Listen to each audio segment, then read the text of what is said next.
My name is Michelle Shepard. I'm a journalist and filmmaker and co-president of the Canadian Journalists for Free Expression. And thank you, thank you, thank you, thank you, thank you so much for coming tonight. I know it's difficult to get out sometimes on weeknights, and we really appreciate this crowd for what has turned into an incredibly topical conversation at a perfect time. I'm going to be very quick because, as you can see, we have a powerhouse of panelists up here, and our time will go very quickly. I just wanted to thank first Hot Docs for being so wonderful, Alicia for helping organize this event. And I believe it's next Tuesday, the press conference for the festival. It's going to be an amazing festival this year, so please get your tickets and come out and support this amazing theater. I also would like to thank FIMS. That's the Western's Faculty of Information Media Studies, and in particular, Dean Lisa Henderson, who is here. Thank you. It is because of their support that we're able to put this on today, and as Lisa said, this is a very important time to support journalism, never a more important time. So thank you again, and welcome to all the students who are here from Western, all the journalism students. We also have students here from Rosedale High School who run the newspaper, so welcome to you guys as well. And lastly, for those who don't know, Canadian Journalists for Free Expression, we're Canada's oldest free press organization. We've been a charity that have been around for 40 years now, and we really appreciate your support. Please keep supporting us. As I keep saying, there's never been a more important time where we feel that journalists are under threat. Without further ado, in this time, as the saying goes, where democracy dies in darkness, we are in a very, very dark time. And I want to introduce our moderator for tonight, the most incredible Carol Off, also my co-president at CJFE. And Carol obviously needs no introduction, but she remains on the bestseller list with her book, At a Loss for Words, which is so funny because, first of all, it's an incredible book, but Carol Off is never at a loss for words. So please welcome Carol Off, and she will introduce our panelists. Thanks. Hello, hello. So I thought that you were applauding for us when we came up because you thought we got up here without falling off, which still might happen, okay? And so and you can laugh and because it's not part of the act if we do fall off, just so you know. But thanks, Michelle. Thank you, Lisa. And Joanne, thank you so much for everything you did to get us here tonight. I'm going to introduce, as you know, this is, well, the old ancient saying, may you live in interesting times. It's a curse, actually. And we are living in interesting times, so I'm really glad we could get this panel here. And of course, we planned the election call on Sunday, so it would work with this. Hope you guys are cool with that. Anyway, I'm going to introduce everybody. On the far end, Luc LeBrun, editor of Plus Progress. Nicole MacIntyre, editor-in-chief of the Toronto Star.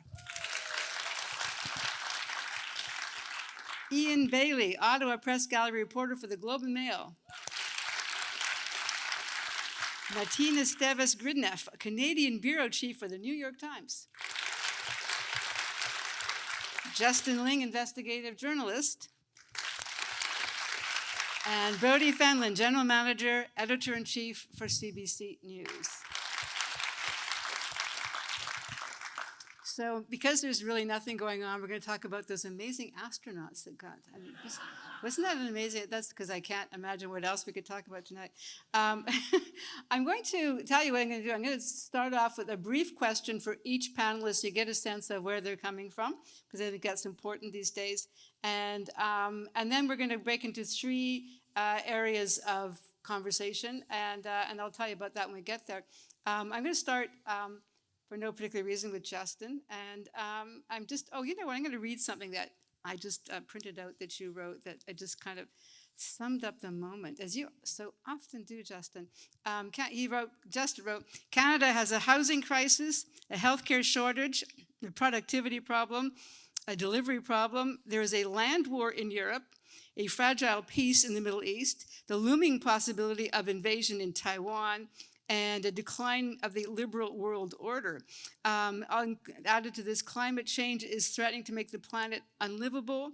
And he said, and by the way, the neighbor to the south keeps threatening to annex us, which I think has been upgraded to invade at this point, hasn't it? There's no longer peace in the Middle East, so. Yeah, and there's no longer peace in the Middle East, so that's kind of dated. Of course, it's easy to get your stuff dated these days, isn't it? How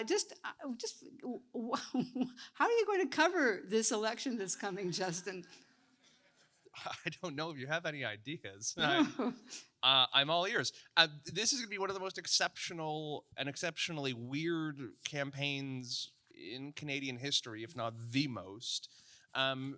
We don't really have a playbook for this, right? I was talking to an American editor today, and I said, we're running into an election campaign. He goes, oh, God, it's going to be so stressful. And I said, at least it's only going to be 35 days. And he goes, I've never been so jealous of anybody in my entire life.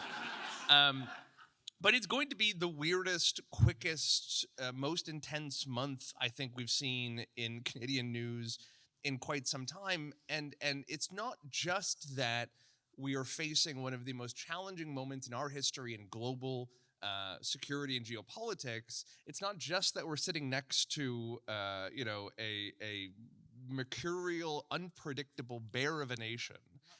No. But it's also that we don't know what the actual campaign is going to look like. I mean, we have a leader of the opposition who doesn't want media around him at all.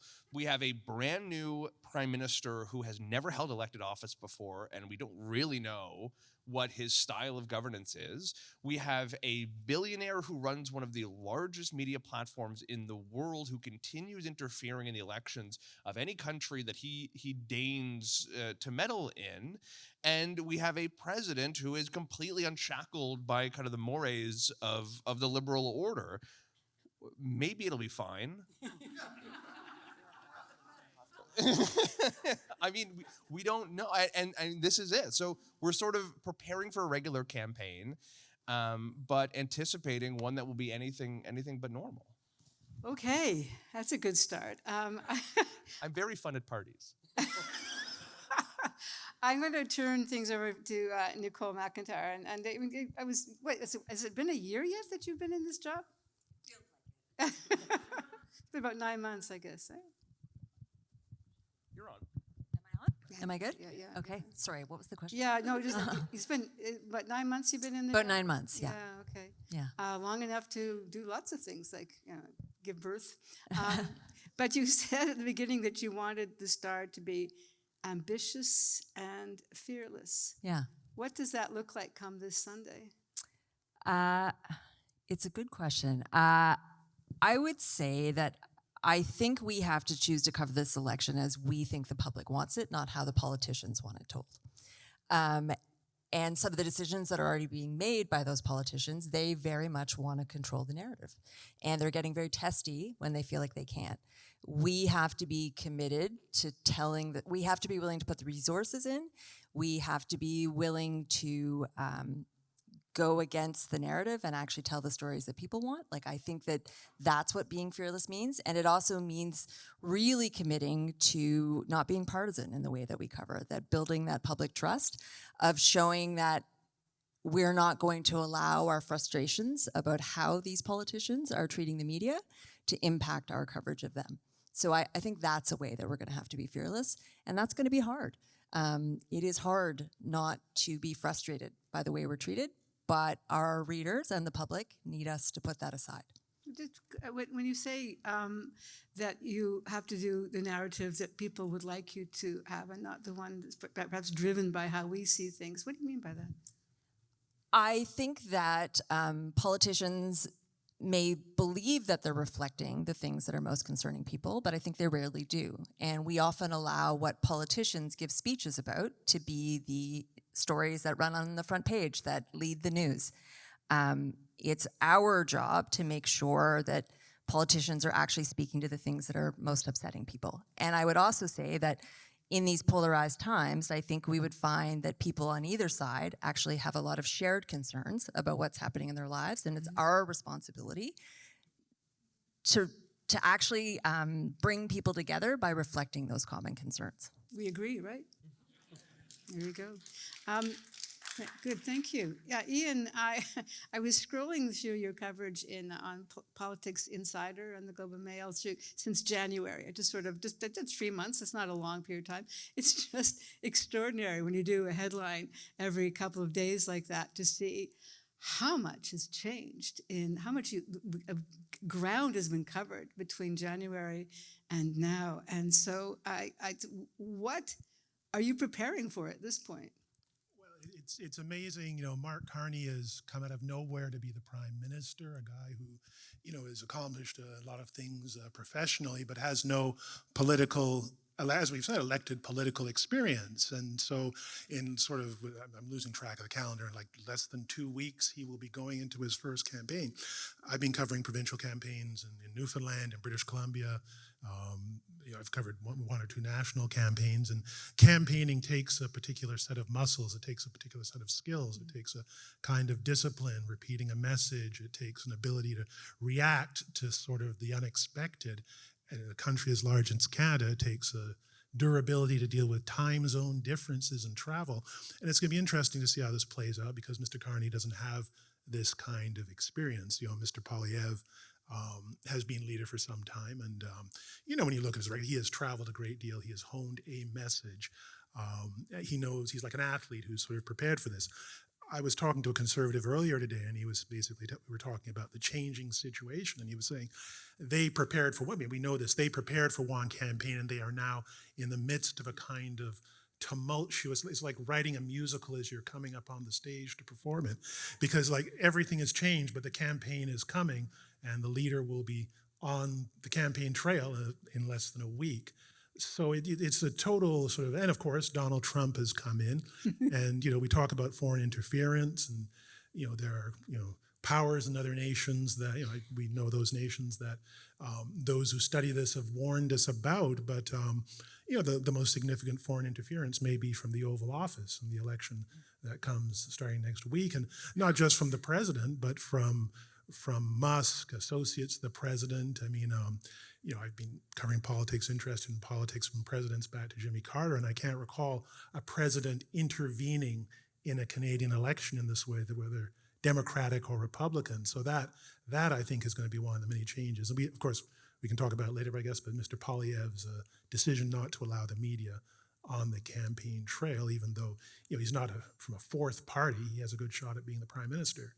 So we'll have to see how that plays out. That is going to be an interesting challenge for the media. Are you kind of intimidated by it? Are you keen? Is it going to be fun? Is it going to be? How would you characterize? If there's a word you could characterize what this next stretch looks like to you? It looks chaotic, but, you know, I can only, you know, I'm not a Globe and Mail editor, but I think it would be fair to say, you know, for our news organization, we'll rise to the challenge, and our readers expect to know what's going on. And, you know, it's in the way that the Globe covers politics. And I think I can say fairly certainly, like I know I can say fairly certainly, that despite this hurdle, readers will get that coverage. Mm-hmm. Speaking of United States and Donald Trump, Matina, I'm looking at this big, huge thing above us. Yeah, what does it say? Canadian politics in the eye of the storm. And if there's anybody in the eye of the storm, Matina, it has to be you, right? Being in the, trying to, I mean, so you've past 3 months, your coverage in Coutts, Alberta was astonishing. That was a story that needed to be told. You got there, and both sides of the border, people were fascinated with what you could do. But I just wonder, do you feel that you need to explain Americans to Canadians, or explain Canadians to Americans? That's a really good question, and thank you. And just to be a total editor about this, it is really calm in the eye of the storm. This is in the I did my training at The Economist, and it's in their handbook. Like, never say in the eye of the storm, because it's actually super calm. It's like you just step out of it and it's total chaos. It's in their handbook, okay. Yeah. I've got more where that came from if you're interested. Catch me afterwards. Just to take a step back, I am a career foreign correspondent. I come from a small Southern European country. I have never lived in the United States, although I have spent most of my professional career working for American publications, first the Wall Street Journal for about 9 years, and now the Times for 6. And I have covered Europe and Africa for most of my career, and so this is a very new thing for me. I got here 6 months ago. And my arrival has nothing to do with what's happening, just to be very clear. But I don't America explain, and I don't posting explain anything. I come from a fundamental belief that humans behave in really similar manners everywhere, and that institutions shape outcomes to a great degree. I come from a place of curiosity, and that is the driving force of how I try to do my journalism. And my editor was very upset that I didn't understand the importance of Gretzky, and I couldn't do the Gretzky story, and they sent someone from the US to do it. But I like to say, I always joke, like, I don't have a North American brain, so I'm learning, and I'm making mistakes, and people are being patient with that. But I think what Nicole said really resonated with me. I think we need to get out of this sort of American exceptionalism brain. I'm so glad I don't have it. No offense to people who do. I'm sure they're wonderful and good professionals, but I'm so happy not to be burdened by that gaze on the world. And I think that fundamentally we need to approach every subject we cover and every individual in any country, and I happen to be extremely fortunate to be in this country right now, and it's a huge honor, through the fundamentals of the human condition. People care about the same things everywhere, and they face very similar challenges across the board, and that needs to be the driving force of our journalism. And I try to remind myself that every day. Just briefly, often it's said that people, outsiders, a foreign correspondent or someone from the outside, sees a country in the way the country can't see it itself. Sure, and it's not always pretty, right? So people, I got in a disagreement early on, and I get in disagreements a lot. So it was nothing exceptional, but I got in a disagreement. Someone was like, "What do you think you're doing here?" By the way, our team is, we have 4 staff correspondents in the country. 3 of them are Canadians, and they're all exceptional. So I'm the only kind of foreigner. But he was like, "What do you think you can do here that we can't do for ourselves?" And I sort of, I think my skill set and everyone's skill set goes well beyond their passport, actually. And this city and this country is testament to that. But I also think that, yes, having an external sort of gaze, like bringing different experiences, does help with some things. It also is a problem. Like, there's a lot of stuff I don't know that my colleagues like know. Gretzky. Yeah, exactly. And I rely on my colleagues to catch me, and sometimes they don't. And there's corrections, because we have a very robust correction policy, and it's very humbling. And so having to learn a new beat in such an intense moment with such scrutiny is also a challenge. Not complaining; it's a huge honor. But yeah, the external, I don't know, being an outsider helps to a certain degree.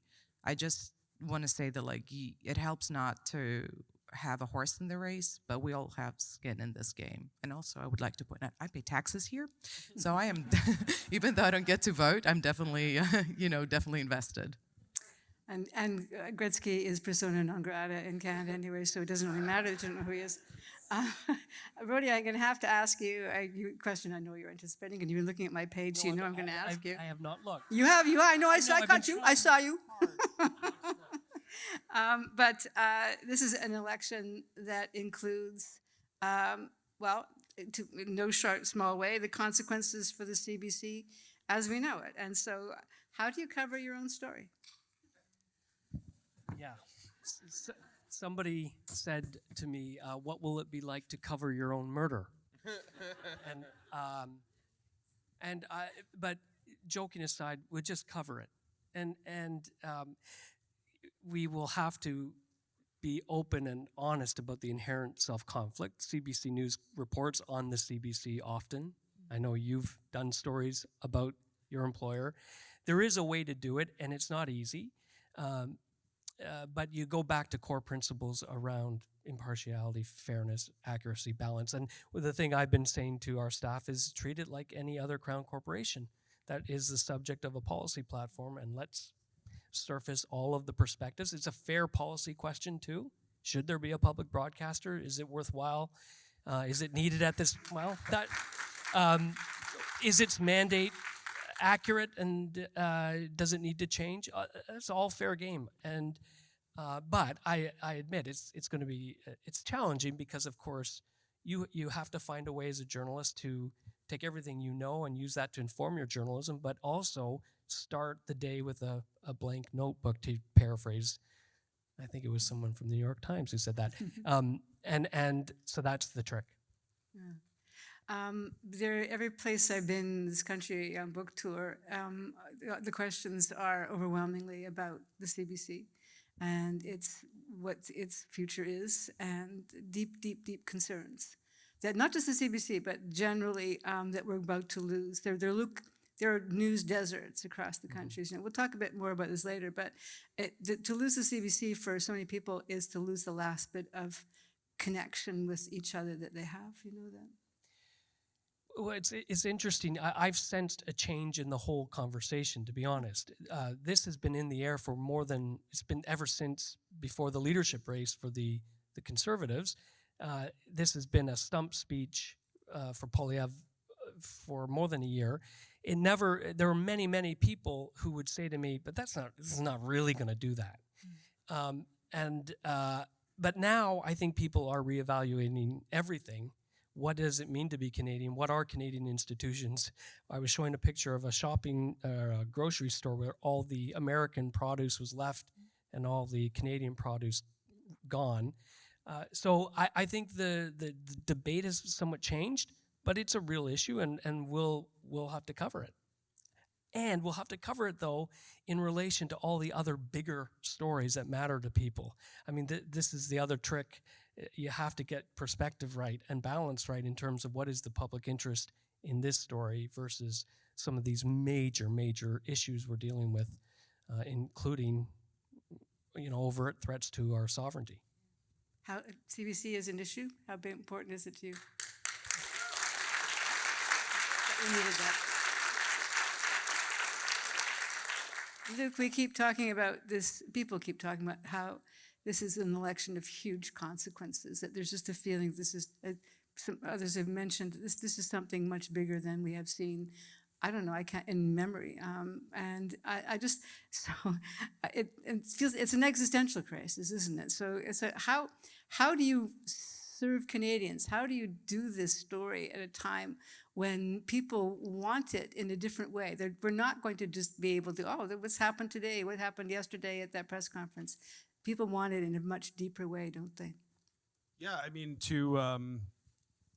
just to begin, just the other day I was in a restaurant, as we were talking earlier, and there were about 5 different conversations that I overheard where everyone was talking about Canada, U.S. politics, and I can't think of another time in my lifetime where I've seen people it just seems like everyone is really tuned into this one issue, and I've never really quite seen it. I was saying before, I think maybe the closest historical parallel was maybe the Quebec referendum in 1995, but in my lifetime, that's probably the closest thing I can compare it to. To your question, so my organization, Press Progress, is a little bit different from some of the other organizations here. We tend to focus more on investigative reporting. We're a small nonprofit, 5 journalists. We really prioritize stories that are being underreported. We have a couple of different issue areas that we really prioritize, so things like social and economic inequality, labor reporting, big business, right-wing politics, and that kind of stuff. And so we just look for stories that are kind of in those issue areas and that aren't being reported elsewhere. So it does, during an election campaign, we kind of approach it a little bit differently from maybe other organizations that are sending correspondence to campaign events or, traveling with the candidates and things like that. So, in this election, obviously we're going to be looking for, those kind of traditional campaign stories, candidates with extreme views or, gaffes on the campaign trail, that kind of a thing. We're also going to be quite focused on, labor issues. So obviously there's a lot of workers in Canada right now who feel like they're in a really precarious place. They feel like they might lose their jobs. Their communities might get decimated as a result of those jobs disappearing. And so there's going to be a lot of issues surrounding that and how best to protect those workers, for example. So those are the kinds of things that I think we'll be looking at. I mean, we kind of have them. This is all just kind of a way of saying that we have a bit of a mission-based kind of editorial focus. I'm going to go through 3 different areas we're going to talk about over the next 45 minutes or so, and the 3 sections I like to address are the Trump effect in this election campaign. Then I'm going to talk about the disinformation threat that we're faced with, and mis and disinformation that we are confronted with, not just from the United States or internally, but from foreign actors like the Kremlin and China. And then thirdly, I think maybe the most important for many of you here is to talk about what they call the trust deficit, and the issue that we're dealing with as journalists, that people don't know who they can trust, and they don't know what to believe. They don't know what's true, what's real, what's fake.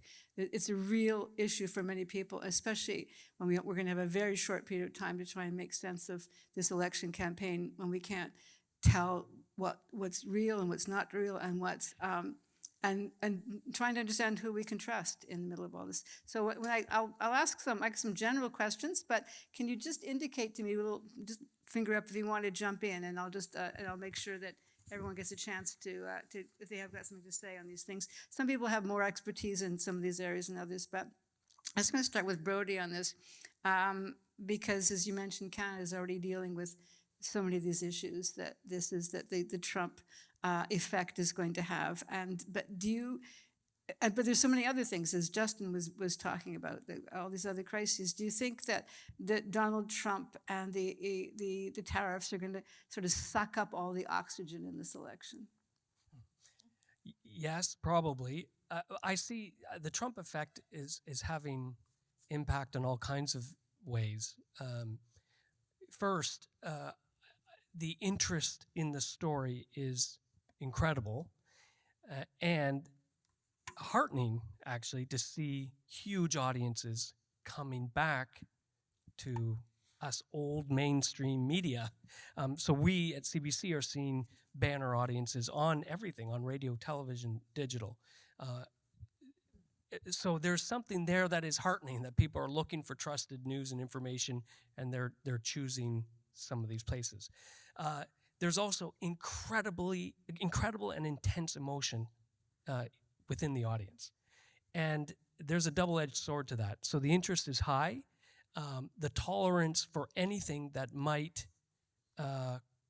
raise questions or sound, not patriotic, for example, or might be giving legitimacy to something that Trump or a Trump acolyte says, there's very little tolerance for that. And on both sides. On all sides, yes. And so then you get into this weird spot where sometimes the act of asking a question or tabling an idea is almost seen as a hostile act. And I'm receiving many, many complaints, sometimes about simple, basic things around free speech and the act of journalism. Why would you ask that question? Why would you platform that perspective? How dare you carry this person live? They should be fired. So I see a somewhat alarming sort of pull to quashing some of the journalism, because it is so alarming and people are in such a sort of tense, fraught state. Because I really do think a lot of Canadians are genuinely concerned and feel a lot of fear and anxiety about what's happening, and so that's what I've been witnessing in the last few weeks. I'm curious if my colleagues have experienced that. Well, I'd throw something in. I mean, we were talking earlier about how distinct this election is, and one other distinct aspect is we are going into an election in the midst of a trade war, in the midst of an unresolved crisis between these two countries that is basically unprecedented. So we're going to have, the passion and the concern and the fear that Brodie, we've all been talking about, but we also have this unresolved situation. We have the hostility of the President of the United States. And, imagine if there was no trade war, but Trump was just there being Trump. I am sure he would still intervene. So I think that's going to be another really hugely complicating factor here. I mean, Mr. Carney is the liberal leader, properly phrased in newspaper copy when the election begins, but he's still the prime minister. And I guess in a way, much like Doug Ford was going to Washington during the provincial election, we're going to have an election and the conflict between these parties, but also this crisis going on. So it's just part of this mix of chaos that we're looking at in the coming weeks. Just a couple of specific thoughts on the question of interest and just the overall heightened emotional state of everyone who's coming to us to read our stories. One of the observations from my coverage, our coverage at the Times, is we're also seeing a lot of I would describe them as broadly, maybe they're Democrats or maybe they're centrists or maybe they're repentant Republicans, I don't know, but like people who don't like Trump coming to Canada coverage to sort of be part of this moment as the Canada situation proves them that they are right to not be happy with the president. And so I feel like some of the interest in the Canada story internationally is amplified by Canada's unique relationship with the United States. And this idea of like, well, if this is happening to Canadians, if this is happening to Canada, even Canadians are up in arms. And I think that just like supercharges interest. I'm sure that we have a lot of Canadian readers and who are driving our readership, but I believe strongly that there's a lot of groups that are finding reflection and interest in Canada coverage in this moment. And it just completely changes the dynamic of the coverage and how people engage with it. Justin? Yeah, let me underline something, picking up on something Brodie said. I think there is an instinct by Canadians right now to see an action in DC and to sort of enact the opposite reaction, right? They see Donald Trump pursue this America First policy that jacks up tariffs and ends foreign aid and basically becomes a troll for the rest of the world. I think there's this instinct, and I've seen it, you've heard it in the emails you get from readers, to do almost the same thing. Buy Canadian and only Canadian. Rip up our deals, leave NATO, end NAFTA, leave the, basically to essentially mimic what Donald Trump has done. And I understand that instinct, but I actually think it's incumbent on us as journalists to help elucidate to people why that approach has risks, and actually to go above and beyond it and to say the world has, in the manner of 2 months, become fundamentally more unpredictable, less secure, less safe, more violent, more dangerous, less rich, and in desperate need of leadership. Canada will not be the new world cop. It's not going to happen. We're not going to become the world's superpower. Unfortunately, we can try if you'd like, but it's not going to happen. But I think it's an invitation for Canada to help reform an international security alliance. Now, this is a hard thing to explain in the course of a leadership campaign, but it's going to require journalists asking our leaders to understand and explain that and to give us a detailed plan for how they intend on approaching a world on fire. I mean, in our own hemisphere, Haiti has become functionally a failed state, right? We are seeing a continued migrant crisis in the south. We are seeing an insurgency that is basically wrecking the entire of the Sahel and West Africa. We are seeing Russia and China turn much of Africa and the global south into client states through their debt trap diplomacy. We are seeing continued war in Ukraine, right? We are seeing a threat of invasion of Taiwan. America does not care about those problems anymore, right? Like that's the basic reality. Because America does not care, because America has pulled out the legs of the stool that is trying to keep the world security order together, because they've done that, the risk of a calamitous and disastrous response or result on multiple fronts is incredibly likely. Canada, as one of the world's richest nations, has a moral and self-interested responsibility to address that. And I don't hear any of our politicians talking about it. And in fact, I hear our politicians leaning in to that kind of Canada first. I mean, one of them keeps saying it. That Canada first mentality that sort of ignores the rest of the world. And I think that is irresponsible. And I think it's our job as journalists to help underscore that threat and to help provide some solutions. Okay, so, yes, okay. You are a fun party boy, aren't you there, Justin? I need a drink. But if you, okay, you're talking about, to some degree, from the same point of view of how we have always covered things, which you have to see both sides. If you try and project it with another point of view, it's now looked at as being giving them a platform. You can't allow that. You can't. Nobody wants to hear the other side because and so when we're stuck, and I have to say, as a profession, kind of still stuck in that both sides-ism, where everything has to be equivocated. Everything is like, well, we have got this, we got that. Can we afford to do that at this point? Is it this changed in a way with the amount of passion and fear and genuine fear? Because when we talk about the 51st state, as many of you are looking at, he's not going to make the 51st state. People are talking about he's not going to annex Canada. He's going to invade. That's what people now fear. They fear a violent military invasion of this country. This is huge. So how do you return just to sort of business as usual and tell this story from both sides? And I'll turn this to Nicole, because I think this is an important thing that Toronto Star's got to do. I think that has been an important change in journalism, that we have acknowledged that we can't just tell the both sides always. I do think sometimes we've taken that too far, though, and not acknowledged another side. And one of the things I think is important is that we should think, what would a reasonable person see as something that we should be discussing here? And I think part of the reason that we lost some public trust is, in fact, that we maybe didn't acknowledge other sides of a story that a reasonable person would think we're worthy of being included. So even though we may get hate mail, I think it's important that we actually do raise those things in a story.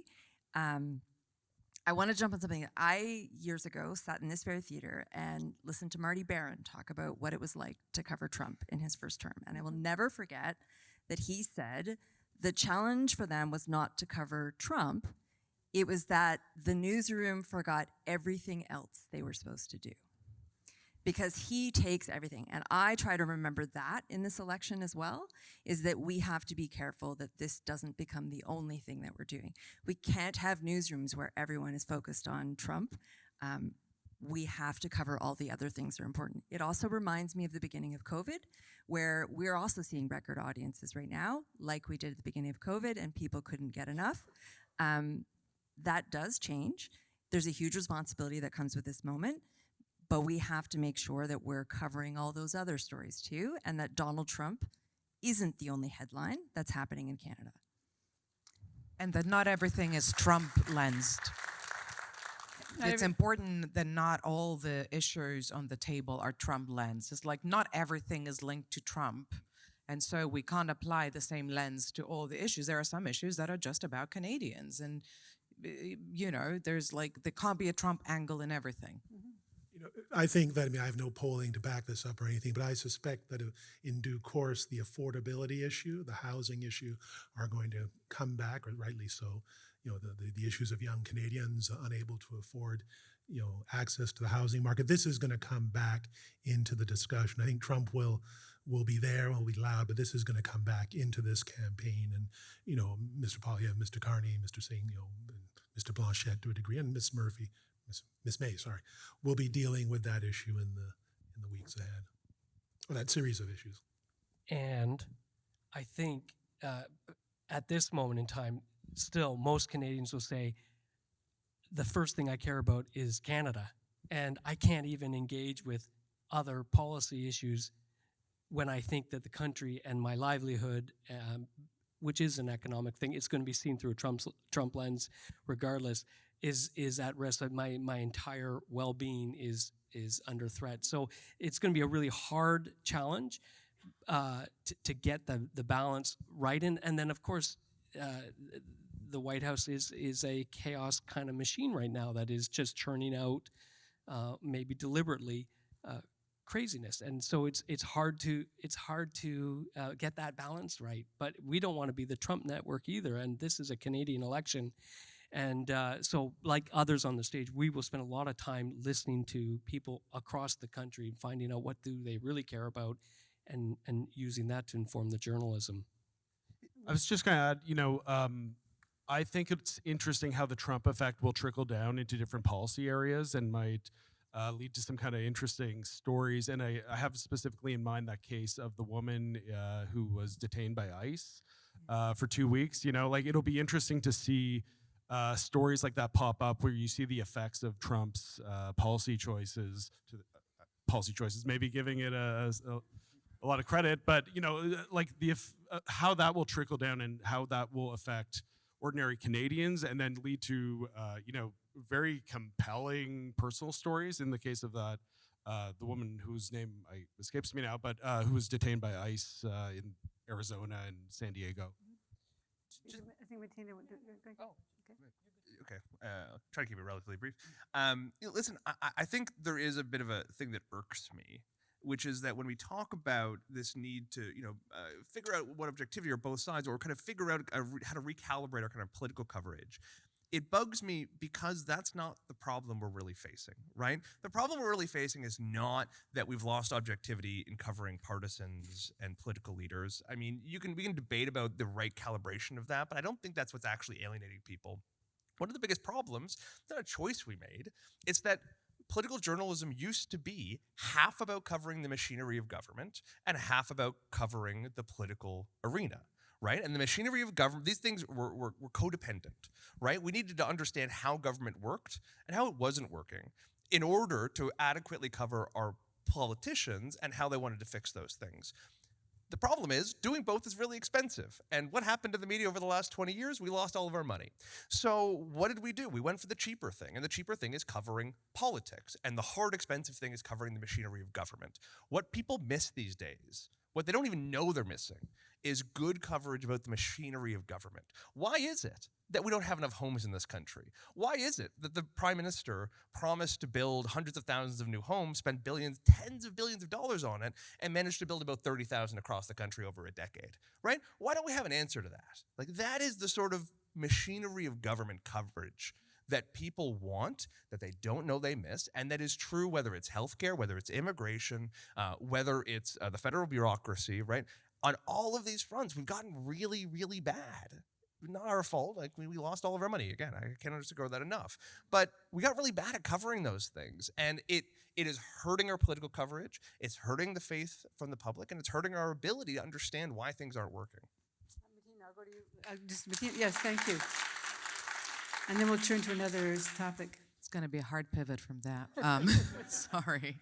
No, all I was going to say is just to continue a little bit on the Trump angle on this election, is that as our readers are capable of holding multiple thoughts at once, so must we, and we must do multiple things at once and understand that it's not all blue today and tomorrow it's all red, and we have to do all of it.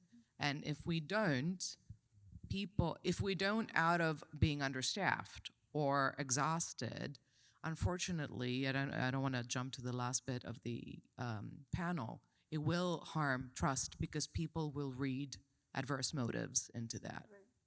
It occurs that one person very happy that Donald Trump is dominating the Canadian election is probably Donald Trump. Yeah, well, that's when you're a narcissist. Did I say that? Yeah, but I think that's what we're starting to conclude, that he just gets a rise out of this. But it doesn't mean he's not going to do the stuff he's saying, right? I want to go turn to disinformation. And there are a couple of people on the panel I know who have more experience with this, like on the ground, and particularly Luke, because disinformation is going to be a huge issue in this election, right? And I know there were some indictments in the United States of media and influencers who were financed by the Kremlin. You connected them to some players in Canada. we can see, of course, because there's no borders when it comes to this kind of stuff. So what do you fear the most? What are you looking at? And maybe just give us what you've discovered about what we're up against with that kind of disinformation. Sure. I guess the way I would approach this question, I'm increasingly feeling like we need to put more attention on the platforms themselves and understanding how those platforms are operating, because you can have any number of bad actors, foreign or domestic or whatever, but at the end of the day, the people who are enabling them are the platforms such as, Meta, and I mean, Elon Musk's X is currently under investigation in the European Union by regulators and prosecutors, I think in France as well. They're looking into whether or not he is manipulating the algorithms of X to boost far-right messages. So yeah, I don't know. It's a big question.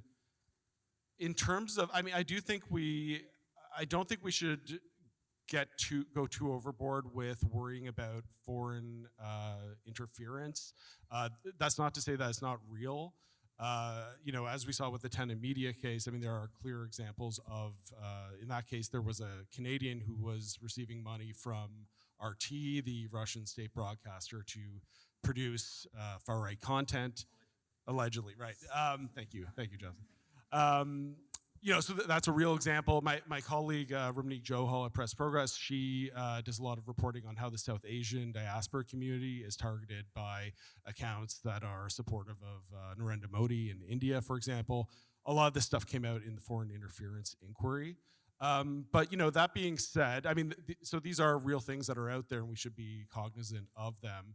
But, there's a lot of domestic actors that are putting out disinformation and what have you. Just today, I did a story about the conservative group Canada Proud, who's been running ads basically linking Mark Carney to Jeffrey Epstein based on very tenuous... These doctored photos indicating that, AI photos. Well, yeah, it's convoluted, but there is one real photo of Mark Carney standing next to Ghislaine Maxwell at a public event. Doesn't actually implicate anything other than just that he happened to be in the same spot one day 2 years before any allegations about her actually surfaced. And then there's generative AI images. So this was the doctored image that you're referring to, where they were placing Mark Carney and Tom Hanks, of all people, on Epstein Island. And people believe it. There are people out there who believe it. Maybe 90% of people who saw that realized it was AI, but there are a significant number of people who believed it. Worst Castaway sequel ever. Yeah. Mark Carney at the soccer ball and Tom Hanks. Anyways, so I'm keeping an eye out for things like that. And I think it is significant that an organization like Canada Proud, so just from looking at Meta's Facebook ad library, they spent $15,000 over the last 3 or 4 or 5 days. They've reached about 2 million people with these about 10 different ads that have basically making these tenuous links between Carney and Epstein. So yeah, I'm keeping an eye on those kinds of things as well as those foreign actors. But that particular photo that with the Epstein Island, the Tom Hanks one, is just so obvious that it's easier to point that out. But it's a lot of AI. In fact, we now know that we're days away, minutes away from AI being, for the most part, impossible to determine. That we will not be able to tell.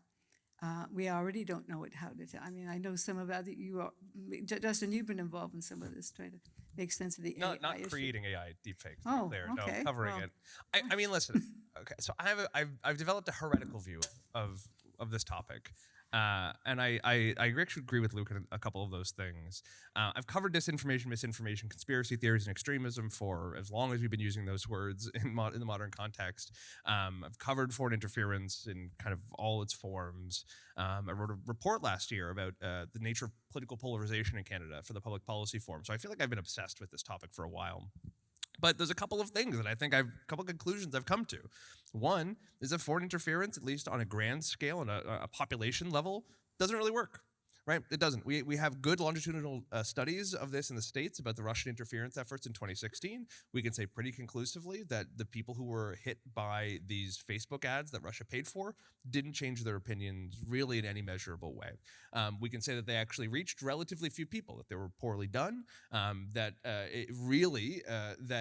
Donald Trump was the factor in 2016, and maybe to some degree Hillary Clinton were the factors that led to the election results. Russia did not affect the outcomes of the 2016 campaign, nor did it affect the results of any other campaign. Ditto for a lot of the Chinese and Indian meddling efforts. We can say that at best they were marginal.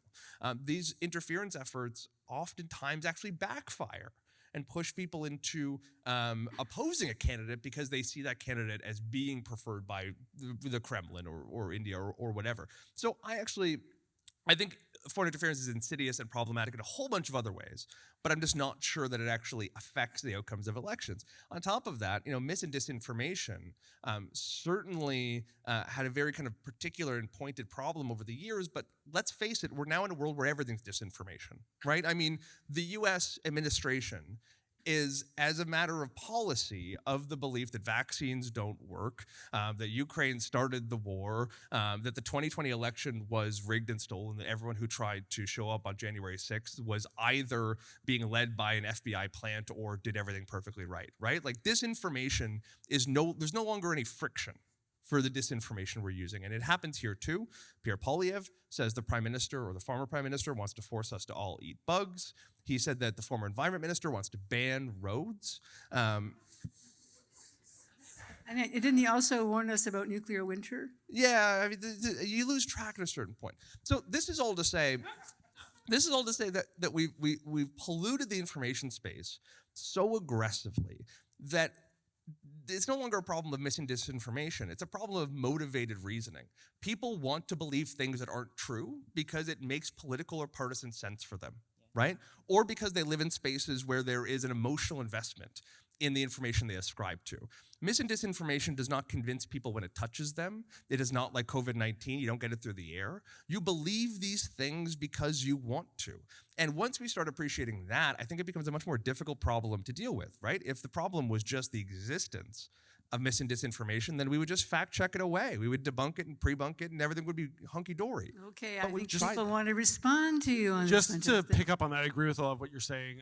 Yeah, I mean, I think the bigger problem is not that this stuff is actually persuading people, although I do think it does persuade a small slice of the population. I think the bigger concern for me, at least, is that it is, as you said, polluting the information system, polluting these platforms, and making it almost impossible to have, rational, democratic conversations and debates about, really important issues of public interest.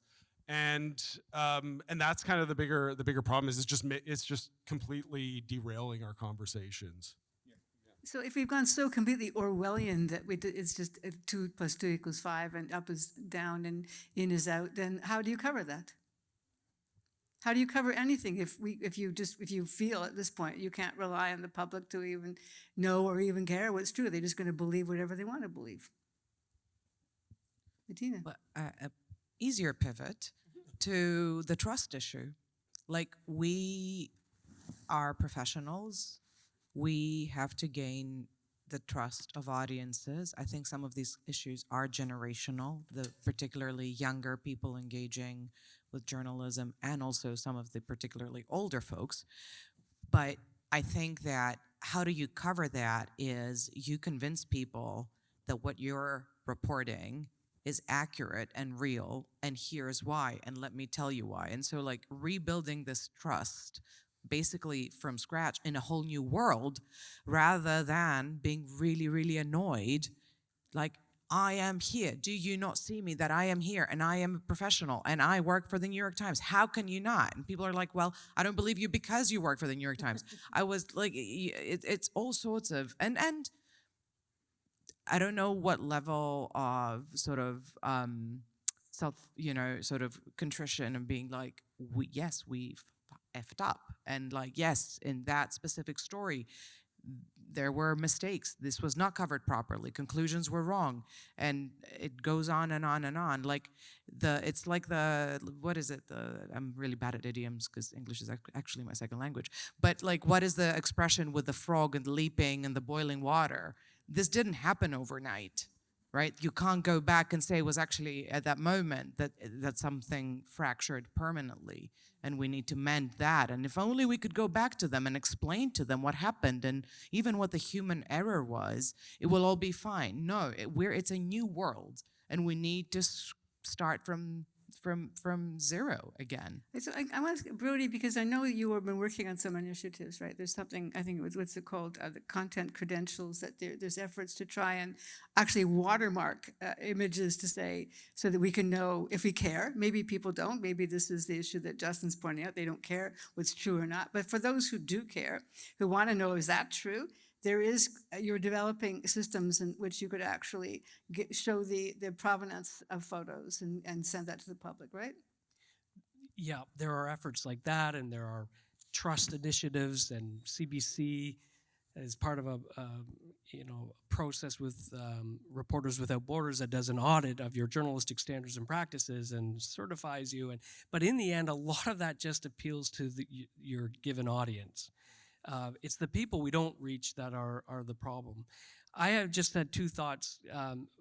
One about, just back to what Luke said about the platforms themselves. I mean, I do think there are a number of Canadians, and I'll count myself among this, who don't realize and don't believe necessarily that they too are polarized and that they too have been manipulated by algorithmic feeds of video on YouTube or TikTok that are driven by an emotional response that drives feelings of anger or frustration or cynicism.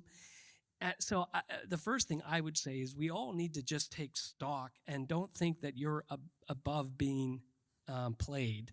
And I don't know how many of you go through an experience where you go down the YouTube rabbit hole, or you're on X or Threads, and then you leave with your jaw clenched and you're frustrated with those crazy whoever's. And for some people, that's going to be the liberal elites running the world or the crazy conservatives. So I think we all have to do a bit of self-reflection, because we are being gamed.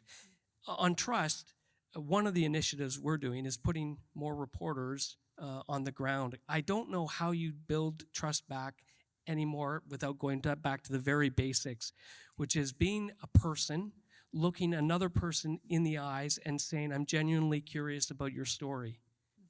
I am genuinely curious.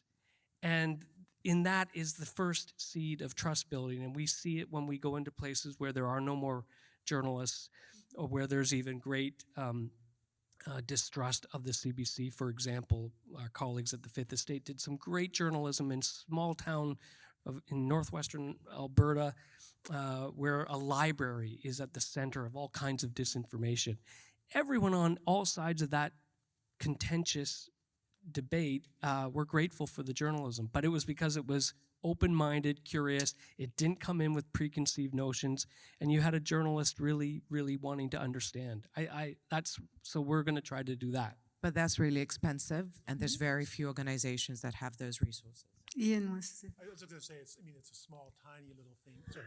It's a small, tiny little thing, but I mean, in the Globe, if you make a mistake, if readers complain, we engage with the readers, we hear them out, and we correct stories. We have that dialogue, and maybe that's a small way of making a difference. And I would say, as an individual journalist, it's trying to listen to people you encounter out in the community, talking about the things that concern them. And as especially since I've gone to the Ottawa Bureau in the last few years, it's talking to family, friends, acquaintances, people you meet on stories, but really doing the hard work of listening to what people say, what they feel, what they think about politics, what moves them and concerns them, and just really listening and trying to sort of bring that back. I mean, these are small things, I guess, but perhaps they make a difference in building trust. And in a gathering like this, I hope there are questions, to hear from people here about what they think about trust, because like as a journalist, I'm in a bureau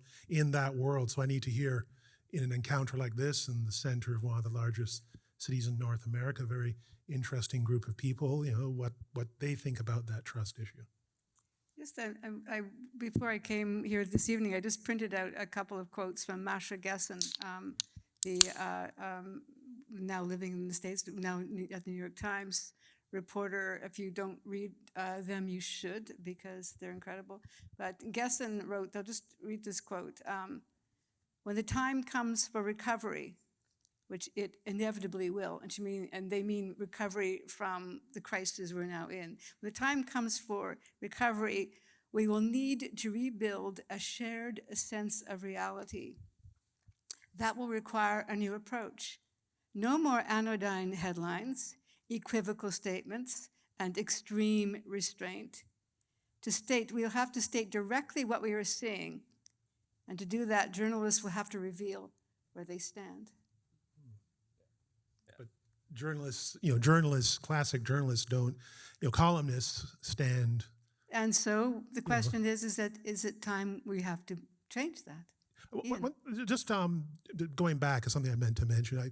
I write a newsletter for the Globe on politics every day, or 5 days a week, and I hear from readers occasionally. And as long as there's no snark in the response, I always respond to readers. If someone writes in and says, something, I always make a point of writing back, not pages and pages, but just acknowledging that they have written and that they have shared a viewpoint. And I think that, that kind of engagement is important. But to the question you just asked, what Gessen is saying is that we never say where we stay. We're not supposed to, right? That's one of the rules that we're. It's not. I think we've come a long way from the view from nowhere, which I don't think we do anymore to that degree. But we're still in this place where we're not coming at. We are the sort of tabula rasa. But the classic news reporter shouldn't say where they come from. I mean, a columnist has that freedom. But do we all agree? But what arrogance to assume that your gaze is better than the reader's. I write exactly what I report, and I can tell you different people draw completely different conclusions from that, and that's where the politics is. That's where people bring their own experiences. I'm not going to tell anyone what to think, not because I don't have views. Of course I do, and it's impossible to control for all human bias. It is simply not possible.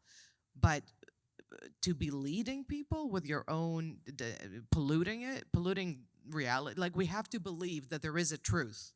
We have to go back to that. Is there a truth? Mm-hmm. And there's a lot of people out there who 100% want us to believe that there is no such thing as the truth anymore.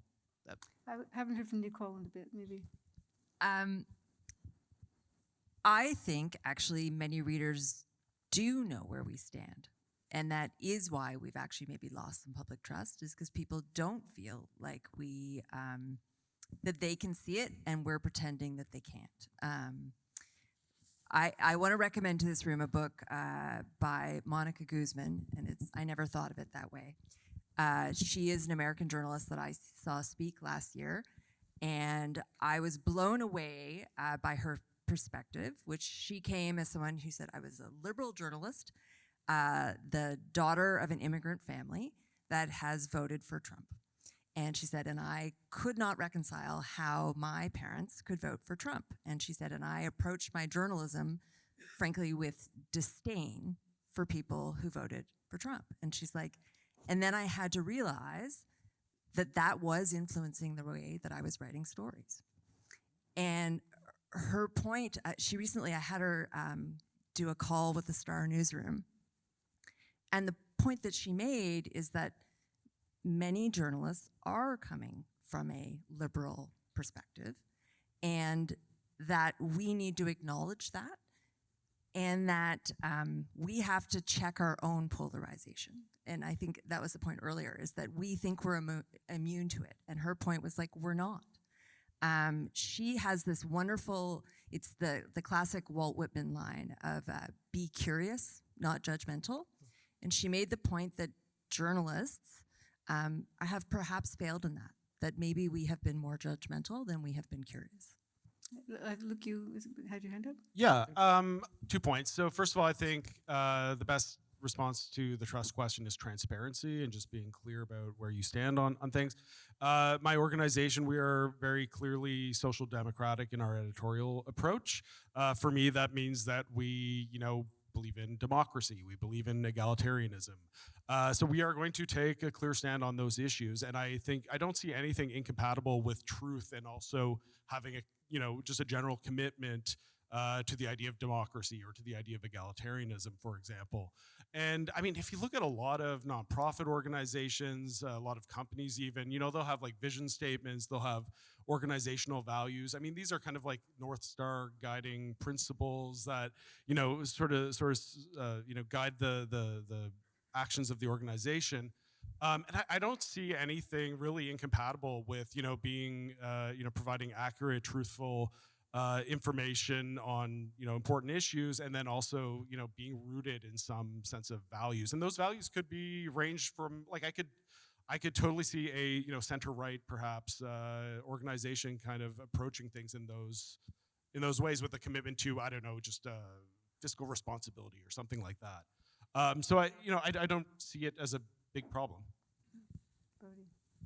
I will be among the last to abandon the goal of impartiality, partly because we did a survey of Canadians when there was a lot of questions about whether we should just jettison that as a principle. The whole industry was going through it. And if you ask Canadians what they think about that word and what it means to them, it means facts and truth, and by a large majority.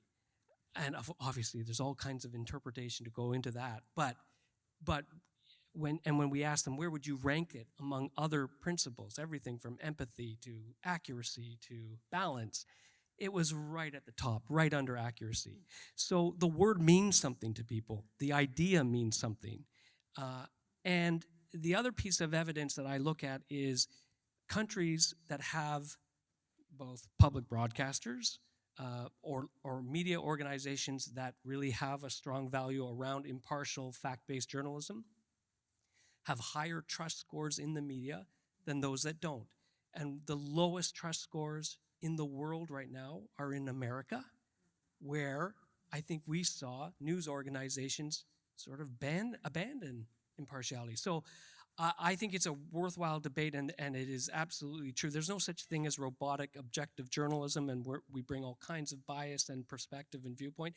But the idea that we're going to try to get to truth using a process that is journalistic is something I think is still very valuable, and the audience wants.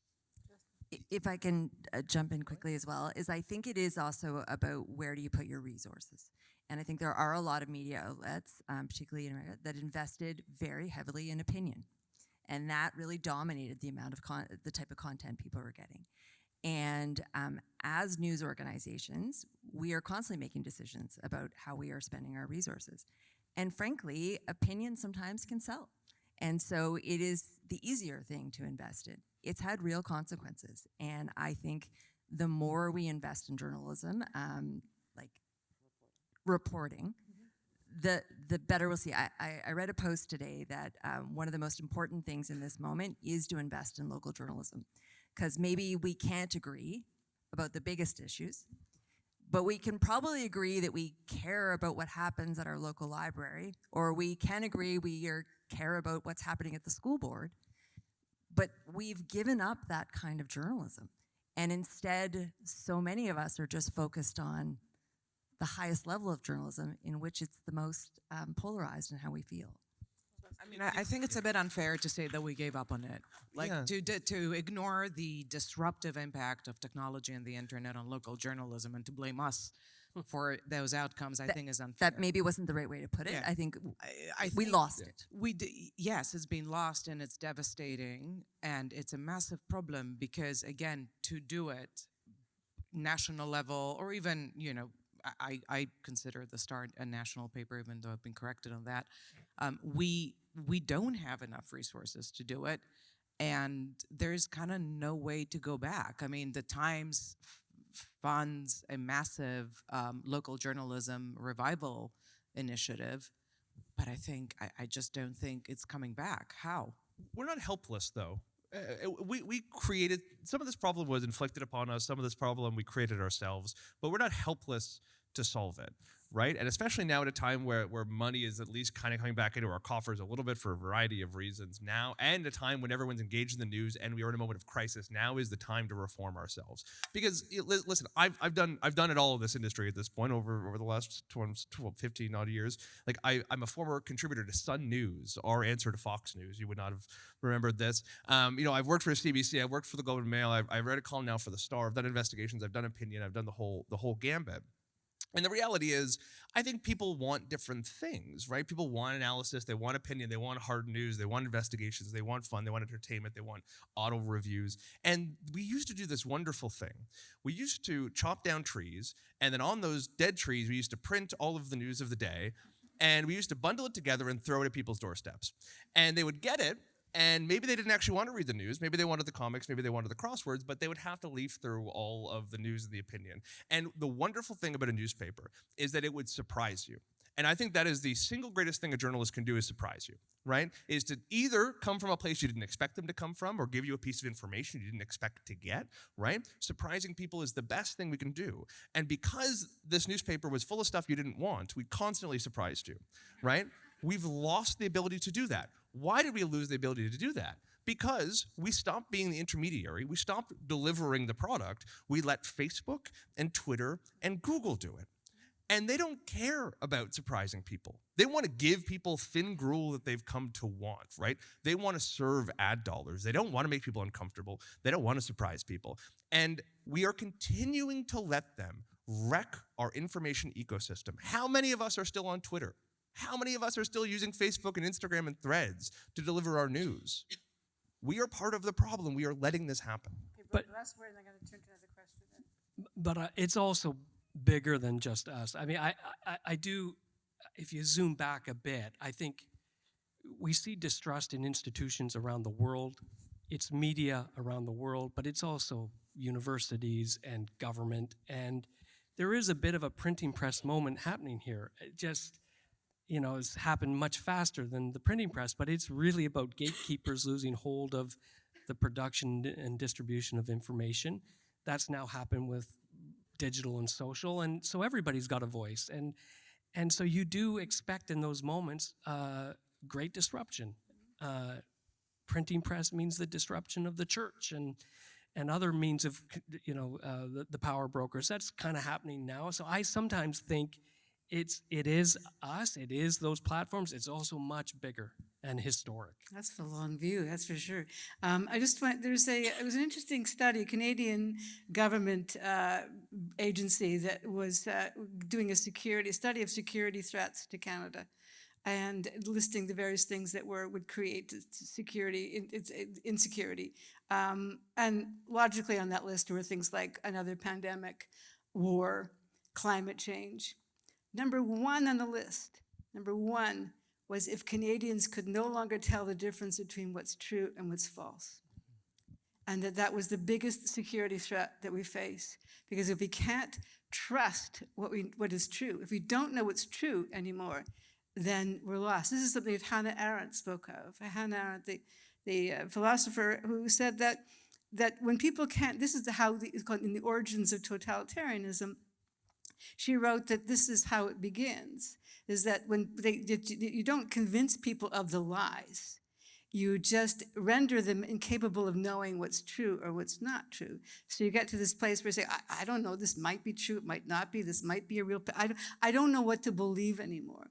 And Hannah Arendt said, with such people, you can do anything. So I'm just, as my last question before we go to the audience, how dangerous is that, and how close are we to that point? I'll start with Luke. Thank you. Big question. So the question is, How dangerous is it that we're at the losing- point where people, if people not being able to tell what's true or not? We discussed earlier some comments that, well, people don't care what's true. They want to believe what they want to believe. But if you no longer, if people are saying, throwing up their hands and saying, I don't know what's true anymore. I don't know what to believe. Maybe they're eating dogs in Springfield, Ohio. I don't know. Maybe it's true. Who knows?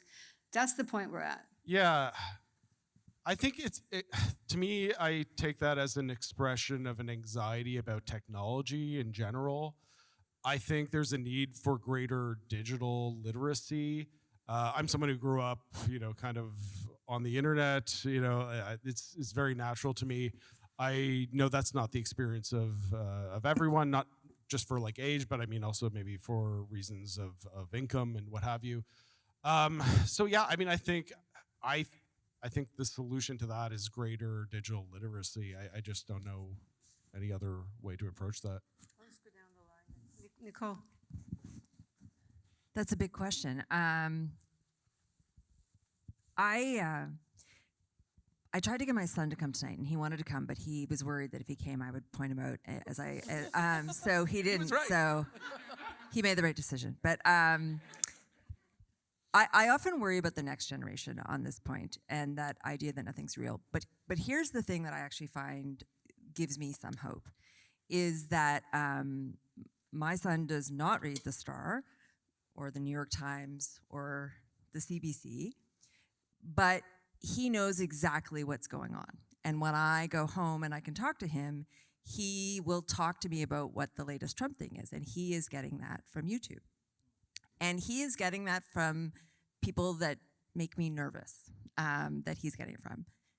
But I also like that my son cares and that he is paying attention and that I can sit down and start to have a conversation with him in which I try to embrace that thing of be curious, not judgmental. Because I got to tell you, my instinct immediately wants to become like, that's wrong, that's not true, you're being pulled in by these people who are lying to you. The second, listen, the parenting lesson is always never to take that approach, like try to be, but that's really not the way to bring people into a meaningful discussion where you're trying to convince someone that they're wrong and that they don't understand the truth. Again, when I mentioned Monica Guzman, her great line is, stop asking people why they believe something. Ask them how they came to believe something.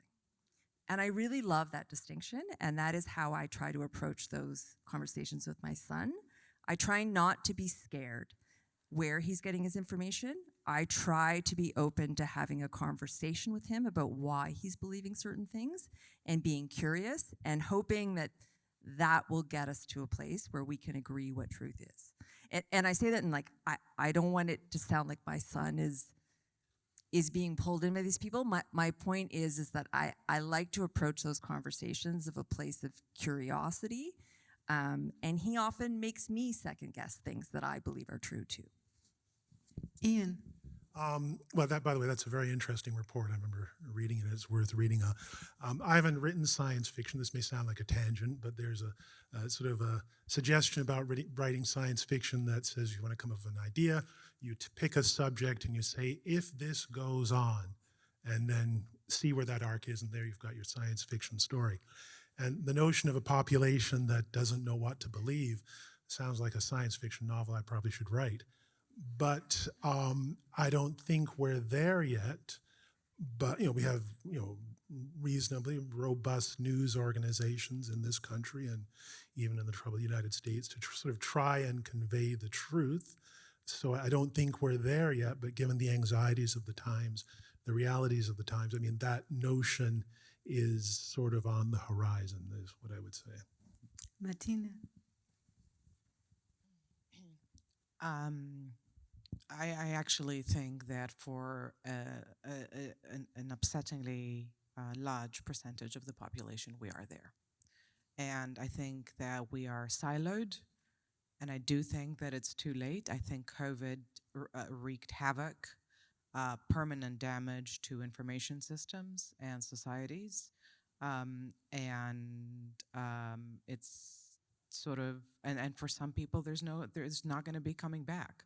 And unfortunately, what Aaron said, I think I don't think this is obviously the majority. And I think that these are dynamic trends and we can reverse some of them. But unfortunately, as news organizations and as societies, yes, I do think that that's happened to a certain degree. Listen, I agree with basically everything Luke was saying up until media literacy. Our problem is not a lack of media literacy. People know how to read the news. Oftentimes, they're not getting it delivered because, like I said earlier, Google and Twitter and Facebook have become unreliable newspaper delivery boys for our modern era, or because they're just not interested in the way we're describing and reporting the news. And that's okay to some degrees. Not everyone has to like the CP voice. Not everyone has to like the Toronto Star ethos, right? There has to be sort of diversity. We need to figure out a better way of delivering them the news and bringing them into an ecosystem where it's not just one headline they're getting, but in fact, it's an entire kind of package of opinion and analysis and things that surprise people again. But let me actually pick up on a point of optimism, kind of on the flip side of what Nicole just said. What are these YouTube shows and these podcasts a lot of young people are listening to? We like to focus, and I think not wrongly, on the disinformation and the problems and the conspiracy theories that come from them. But fundamentally, what is the Joe Rogan Experience? It is a 3-hour show featuring 2 people discussing any and everything, getting into the weeds, talking about particulars, citing reports and evidence, Googling things in real time. It is an odyssey into the unknown. It's also deeply stupid. Like, it is fundamentally, categorically stupid. But they've hit on something brilliant. They've hit on a hunger for and a curiosity for knowledge. And we've not done a good job of competing with that. We do need to figure out, how do we deliver something in that format for people? We became really sensorial over the years, especially during COVID. We got really into telling people what not to think. And we did it for good reasons. We did it because, and we were wrong to do this. I mean, one of the reasons Twitter is what it is today is because the ancien regime of Twitter decided to deplatform tens of thousands of people for posting bad things. And they were genuinely bad things. But those, and at the behest of the Biden administration, absolutely. Those people moved to Gab and Truth Social and Parler and Rumble and the other formats that are now huge. They have now, through a backlash, taken over half of the social media internet, right? So media literacy is not going to save us. Just slightly tinkering with our voice and our tone and doing slightly better coverage won't save us either. These are all good things. But fundamentally, we need to figure out how to get back in the conversation, to show people we're interested in debating and conversation and challenging ideas, to show them that we're not out to censor them or tell them they're wrong or stupid, but in fact that we want to engage, that we're as curious as they are. We just want to do it with a bit more rigor and ethics than Joe Rogan. Brodie. Well, I had an alarming moment when a good friend of mine sent me a story link and said, "Is this true?" And I opened it. It was a CBC article. I wanted to kill him. Did you say yes or no? I couldn't even respond. So I do worry about this, but I also think there's an opportunity in it. And in fact, on Sunday, when an election is called, we'll have a new promo for CBC's election coverage, and it's about being a bastion of kind of sanity among the noise. I think if we can position ourselves as that safe refuge in a really messy information ecosystem, perhaps there's an opportunity to reestablish. And again, it goes back to the principles which have served us well. I think you need to double down on those principles and really live up to them, of being fair, accurate, balanced, acting with integrity, accuracy, and then the work should draw an audience that is admittedly confused. So I'm hoping that that's an opportunity for us. I'm going to solicit audience questions now. Can I just say, I know that this probably stirred up a lot of thoughts and feelings in everybody, and I know it's tempting to express those views. And there'll be a chance, maybe you can come and talk to people afterwards. But can I just ask you just to pose a question and not to have too much preamble, because that would be most useful, I think, to most people here. And I'm going to pass this mic over to Lisa, who's going to, and there's another one over there with Michelle. Operators are standing by.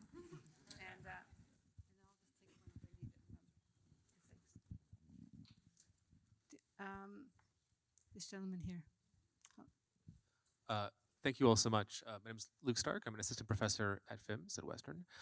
I'm pulling out a contradiction in the conversation, which is that you all, to a certain extent, agree that truth and facts are both real and important, but also that it's okay to, and in fact desirable, to debate those truths and facts with people you know are wrong. So I'm wondering. Yeah, we couldn't hear what there's. Yeah, with people you know. You know are wrong, right? So I'm wondering how you grapple with that contradiction in the context of journalism and the information environment. I have a very immediate response to this, which is we don't have to debate I mean, listen, facts. David Byrne once wrote that facts just twist the truth around, which I always really like. The reality is you don't have to debate, let's say, whether or not trans people exist. They do, right? But I think what you hear from people is a genuine anxiety and confusion and uncertainty about this thing that feels quite new and novel and uncertain to them, right? And a lot of the times they'll jump into a conclusion, which is that trans people aren't real, or they're doing medical experiments on children, or whatever, all these odious things that I think we know are wrong.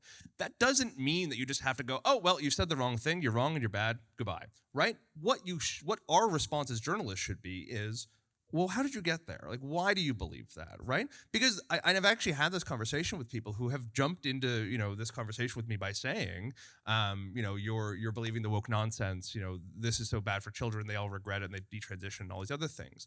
I started sitting down with them and going, okay, listen, let's go through this. Do you know how much clinical research goes into gender-affirming care? Do you know how much disagreement there is amongst doctors who provide gender-affirming care? Do you know how much change happens based on good evidence and science about when, let's say, hormone blockers are prescribed? And at the end of the conversation, I won't say he was convinced and he was waving, a pride flag in my face, but I will say he ended it by going, I didn't know any of that, right? He was surprised. Right?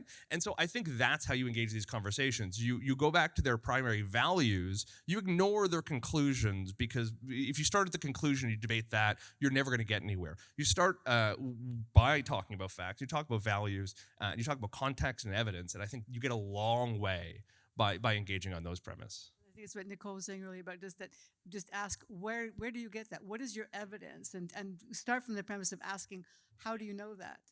Yeah, one of my favorite comments that I read on our website was about bike lanes. And it was someone in the comments said, the fight over the bike lane in my neighborhood makes me realize why people come to vote for Trump. And he said, I'm a cyclist. I did not believe this bike lane in my neighborhood was a good decision. And when I tried to voice that, everyone shut me down like I was a lunatic. And he said, and it made me angry that now I'm like someone who's trying to tear down bike lanes because no one would listen to me, that I didn't think that this bike lane made sense where it was. And I agree with Justin in this thing. Like, I don't think that everyone is debating that no facts are true. I think people are saying, I want to have a discussion about this thing that I think is worthy of debate. And that is the lesson. I love that example of, when we shut down discussion about vaccines during COVID, that didn't help. It made it worse. We would have been better to have a discussion about concerns that people had, and if there were valid concerns, but instead we shut it down. And I think that's why we get to a place of people think that there is no truth, there are no facts. But I do think that there are limits, and different news organizations, as well as different individual people and journalists, will put those limits in different places. But I don't think everything is up for debate. That's just me. Okay, there's a question, this young woman here, if we can get a microphone to you somehow. I've got one question here if you want to go quickly here. So we have, I think, a bit of a contradiction because we have Brodie saying that, pointing out that Canadians actually value impartiality as a principle. And everybody's saying that we don't want to reject the idea of different views, and we want to double down, in fact, on the traditional principles, some traditional principles in order to build trust. On the other hand, we have everybody saying Of course, there's no such thing as, the dreaded O word. There is bias all the time, and what we have to do is try to somehow show people in our writing and reporting something of how we came to the conclusions we come to ourselves. How practically, what is the path practically toward that? How do you do that? What is a sentence that that does that kind of interpretation where you actually you were transparent about what you're doing, that will not raise the kind of fears about Right. transgressing impartiality Thank you. that we're all afraid of. Thank you. Who wants to? Yeah, Nicole. I mean, I will say quickly on that is that my point about being more honest is actually being more honest with ourselves as journalists. I very much believe, I'm like Brodie, that I want to go back to those values and think that we have to double down. To do that, though, I think we have to acknowledge where we have failed. This is why I also do believe in the power of large media organizations, because you also have to trust the process. You have to trust that there are editors, that there are many people there that are asking us to check our bias, to are questioning if we are being objective about it. So my point actually is more that I think that we have to be honest that maybe we have failed in that goal. Yeah. Hi. Yes. Hello. I am one of the students in the Masters of Media Journalism and Communications at Western. And so I feel like often I've come to these conferences or discussions and there's been a conversation about young people and what it means for the future of journalism.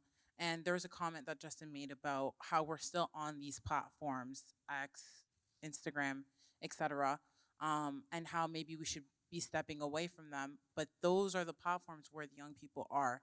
And I do think there are conversations being had about the news, and that's how we're engaging in these conversations. So are we willing to find a way to meet in the middle and continue those conversations on those platforms despite, Bill C-18 and the Online News Act, or these traditional ways of viewing journalism? Because I think there are young people who want to have these conversations. They're just not going online to your websites directly. Yeah. I'll start with Ian though. On this one, where we done? Maybe a very brief comment. I'm still on X. Because I'm a journalist who, deals with the news every day, and I'm on Blue Sky as well, but reluctantly.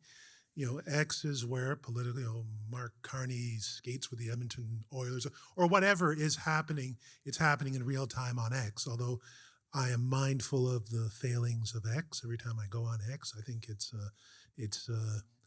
what's the word? It's taken some really interesting twists. But I have to be there unless I stop being a daily journalist. What I would say though is if you're on X though, I think it's incumbent to be really, I don't retweet anything without really checking who's behind it and going much deeper now than I would have, say, 5 or 6 or 7 years ago. Just in the Yeah. As a former young person, let me. I mean, yeah. It's whether you ask. Listen. I think for me, there's a big dividing line. Is the platform being manipulated for opaque ends? We know for a fact that is true on Twitter. We actually have good data now that, and I will be really honest, I think it's an ethical failing that any journalist is still on it. If we left, it would, I'm sorry, I do. And I understand why people are there, because it feels hard to quit, because the news is there, but the news would stop being there if we weren't there. It is a chicken and egg thing, and we gotta leave it. Because it's not a neutral platform. It is a platform that is being weaponized for lies and for partisan ends. It would be like we're running all of our news stories in the Conservative Party Times. Like, what are we doing? Ditto for Facebook, and I think to some degree Threads as well, which deprioritizes news, which actually makes it harder to have real conversations. And Twitter's verification system does the same thing by prioritizing people who pay the most, right? Like, these are antithetical to how we ought to be delivering news. Now, that's not to say we shouldn't be online and on social media, but are there platforms that are not algorithmic, that are not biased. A lot of young people are not going day to day on Twitter. They're in Discord, they're on Slack, they're on YouTube, they're on platforms that are less manipulated, that are more conversation oriented. How do we get into those spaces? That to me is a much bigger priority than being on Twitter, which is, I think, a totally Potemkin and fake conversation. Well, I got to say, make it sound like cigarettes or something. But I think it is. I think it's probably more deadly. but look, I think the work is harder to wade through Twitter. I mean, it's much, much harder to wade through it and to quality check it, whether for journalists or for anyone else, by the way, on it. To get any value out of it. Okay, Matina. Just I'll try and respond quickly to your question. I think for us, the challenge is to do two things at once. And this is like very buzzy in newsrooms right now. We have to, quote unquote, meet people where they are. And that means off platform. That's what, at the Times, that's what we call those platforms, off platform, off our platform. And what we want to do is cultivate trust with you on the platform you're on, and then lure you in. So you come to our platform, but that means our platform needs to be reformed. And that reform is the hardest thing, to change the way we write, to change the way we present, to change the aesthetic of the platform, to make it, I went on my paper's homepage the other day, and there were 4 parallel videos of reporter videos. And I was like, oh my God, this is how it ends. There's 4 faces talking to me simultaneously. So it doesn't look pretty, but we're experimenting, because this is the transition we want to make as we reform our platforms. And as I write the same 5,000 words in different ways, and I rearrange the words so that one of them will get you on TikTok and make you come and read me where I'm at, and make you pay, hopefully, so I can keep having a job. Okay, get Luke, and then we're going to get a question out here. Yeah, Matina, you took the point I was about to make. Like, I used to subscribe to the idea of meeting people where they are and, going into the spaces where they are. But, I quit X, several months ago. And what did it for me was some person in the replies said something like, oh, I wouldn't be on X still if it wasn't for accounts like yours and others.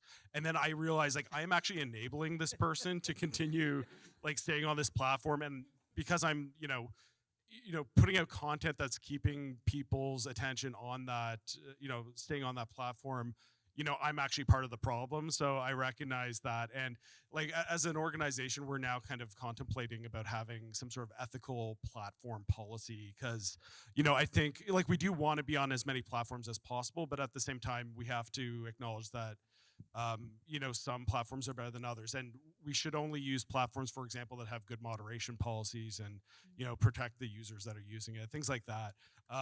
But it's something that we're thinking through, and I have no answers. It's a work in progress, obviously. I'm going to get a question down here. Hi, my name is Sarushe. I'm a journalism student at TMU. So I recently got a pitch for a political article, a political pitch. So that means this was my first time interviewing politicians, specifically from the Liberal Party. And that means this was my first time dealing with media-trained answers. So my question to the panel is, how do I interview a politician without making them feel like I'm attacking them, and also trying to minimize the media-trained answers? Because sometimes I felt like I was getting a media-trained answer. Yeah. Okay, good. You're going to get to some of the pros now.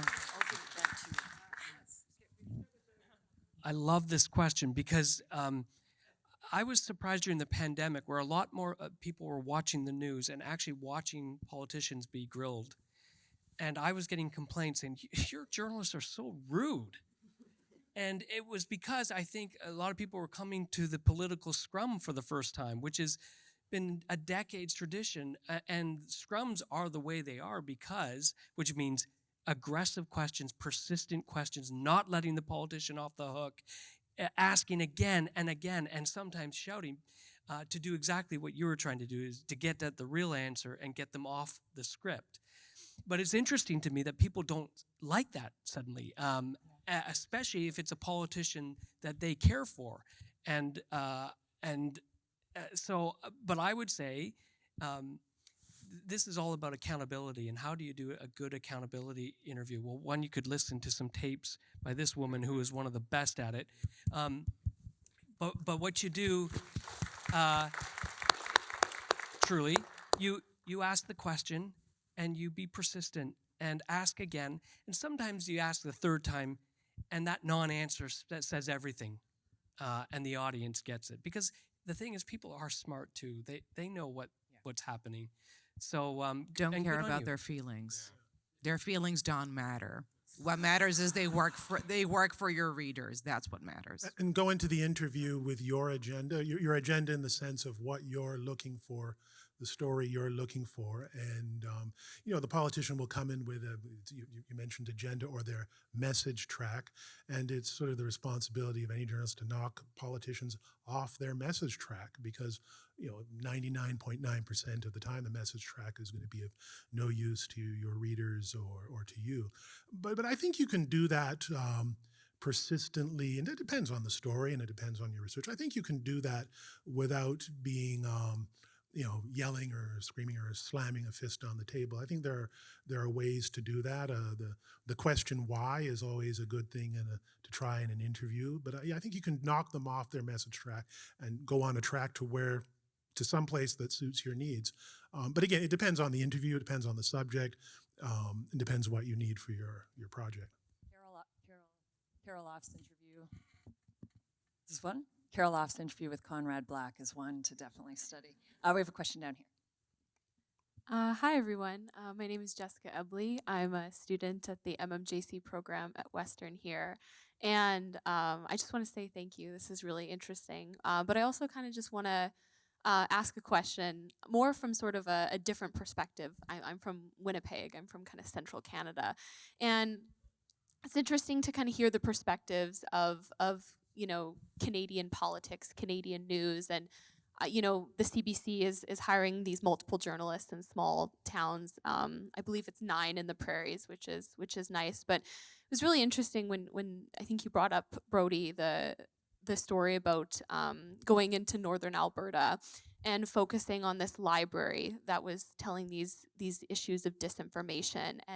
And it seems, especially kind of in the prairies, that it can kind of get lost on sort of the news and the focus. And we really try to focus a lot on like the Toronto, and I understand that lots of people do live in this area and kind of just data in that way. But in terms, it seems like when we're talking about news sort of in the prairies, especially like Alberta, Manitoba, Saskatchewan, it's really sort of focusing it, everything is really kind of on a local angle, and it seems that it's difficult to kind of go onto more of like a national scale, and it seems that it's not wanting to touch more of these like larger conversations of larger political issues, and everything is sort of really kind of based down into more like maybe like bite-sized pieces so that the content, I guess, could potentially bode well. I'm trying to not mince my words here, but I hope that makes some sense in a way.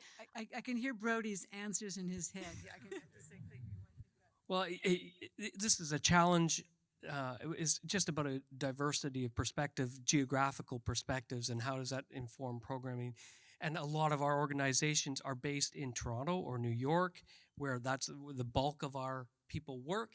And so that shifts. That is a real issue for us, because you always have to ask yourselves, okay, whose voice or perspective is not here at the story table right now as we're discussing this thing, and why? So we're being very deliberate about that, everything from trying to figure out a way to decentralize the assignment system at CBC, to have assignment editors rooted in different places across the country, the hiring of more journalists in local. And it goes to trust too. If I look at CBC, where do we have the greatest trust? It's where because of the way we evolved from Eastern Canada to the West, we have more of a presence in the East, strong presence in Quebec with Radio Canada. That's where trust is the greatest. Where is it the weakest? It's in Saskatchewan and Alberta.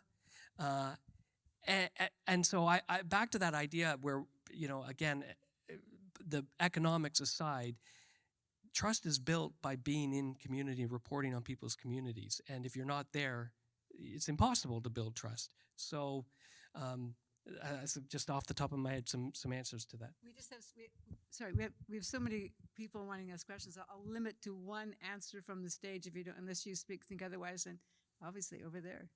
Hi. Hi. I've been reading a lot of tech stuff because I'm trying to figure out what the hell Elon Musk is doing. And two things come up. One is algorithms mean that you can't talk to people who don't agree with you because you only get information, the information you get, and certainly that's what I find, is the things that you're likely to agree with. That's how the algorithms work, so that they can sell you more, right? So how do we challenge that? And the second thing is something from Jesse Hirsch, who's quite a well-known writer on technology, who's saying what we should be doing is create a Canadian platform that all of you could post on, and as well as right-wing, right-wing media as well, so that we can challenge their control of all of these interactive platforms, but it has to put a lot of money in it to promote it. And at this moment of Canadian patriotism might be a good time to do it. I'll get Justin to answer that. Yeah. So I mean, to some degree, this is kind of happening. I mean, listen. Algorithmic transparency is a baseline for far too long. Facebook and some of the other platforms have tinkered with the algorithm without telling us. We have, thanks to whistleblowers, evidence that they made changes that prioritized anger-inducing content. And it created a feedback loop where political parties and newspapers started delivering more anger-inducing headlines in order to satisfy the algorithm. That made us all completely nuts.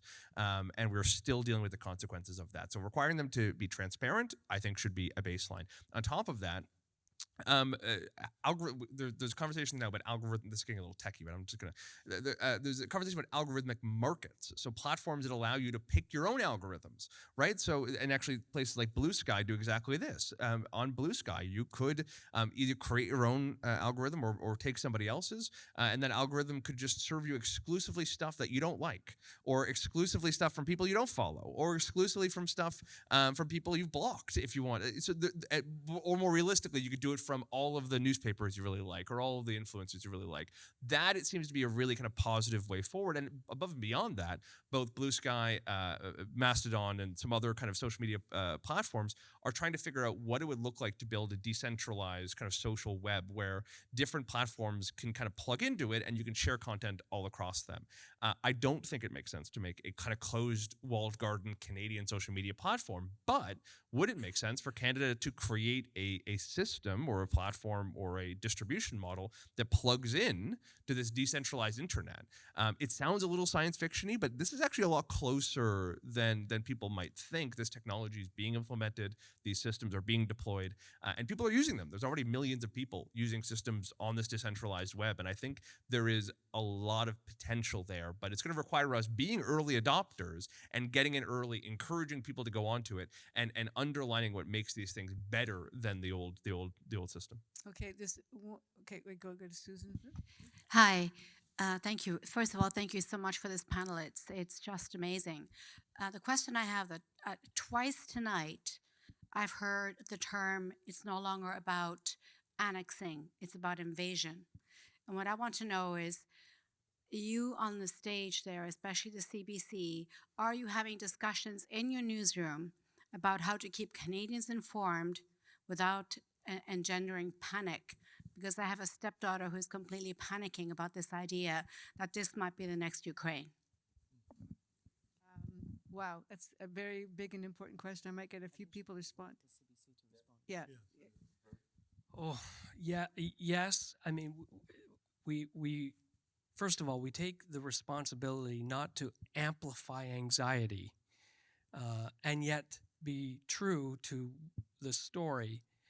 And I referenced the deep emotions that are happening. So, your relative or daughter, anyway, not alone. And that manifests for us in complaints about how dare you even talk about this, because in talking about it, you might be legitimizing the idea of annexation. I had a few thousand complaints around that not long ago. So it's just a tricky thing to do, but you also, we've seen, you just don't dismiss everything that comes out of the president's mouth either, because there are real world consequences and things happen. So we are just taking a rational approach and trying to be very clear about what we know and what we don't know. And I think, again, when it comes to trust, being, we do not need to have all the answers. I think a sense of humility as a journalist to say, here's what we've got locked down and can tell you as fact, and here are the 6 things we don't know right now, is a powerful way to tell a story. And that's one we're going to have to do with this kind of thing.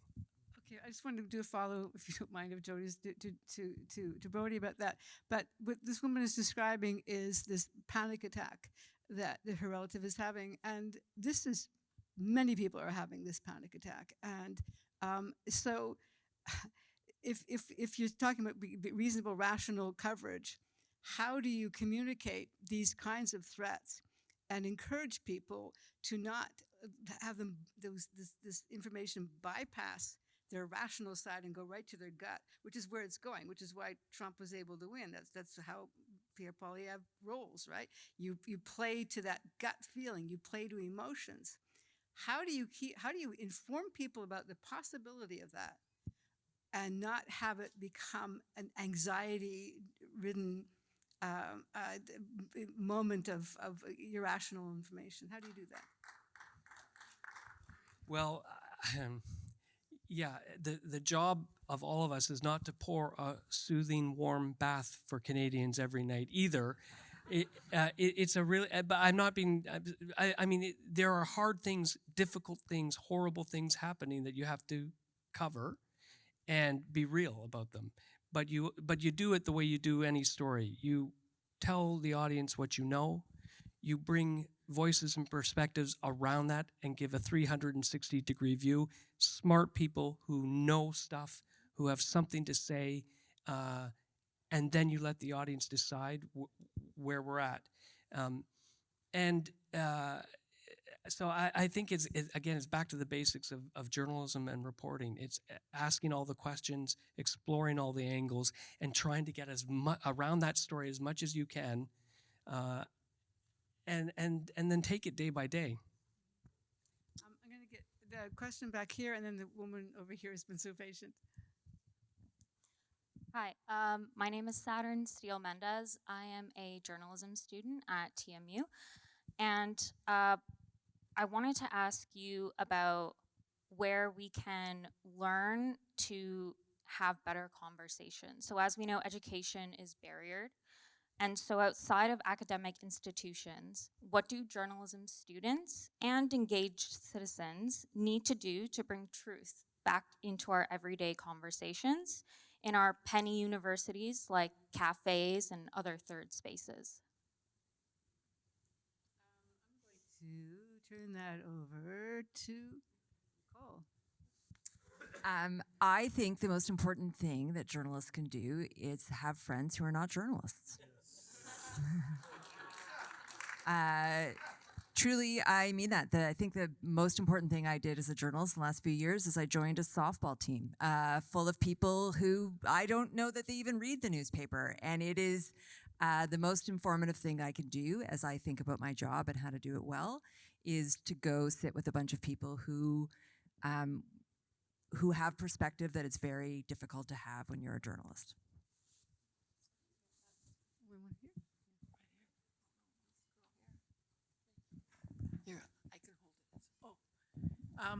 So I just want to say thank you. I think it's the happiest I felt tonight. And I do feel that people have despair and fear. And it is fully occupying. So this is the equity and civic engagement question. Of course, equity, one of those words that has been outlawed. Canada in 2025, a quick Google search tells us there are 27 million eligible voters. And let's say half of those have the skills, resources, networks, et cetera, to become actively engaged in these conversations. Because bets are this is a pretty rarefied crowd here with lots of education and wealth.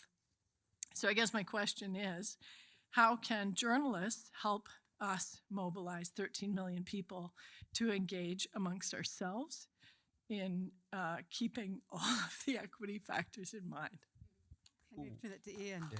Oh. I'm not sure I quite understand the question. Sorry. There are 13 million people who could be helping with this mission. Do you mind if I take this? Because I'll turn it to Justin. I also want to marry it to the question about kind of the panic of possible invasion. Because listen, it's not our job to mobilize people, right? Like that is just basic. Like, we are journalists. Everyone has their own roles in society. Civil society, activist groups, NGOs, politicians, political organizations. It is their responsibility to mobilize people. It's not ours.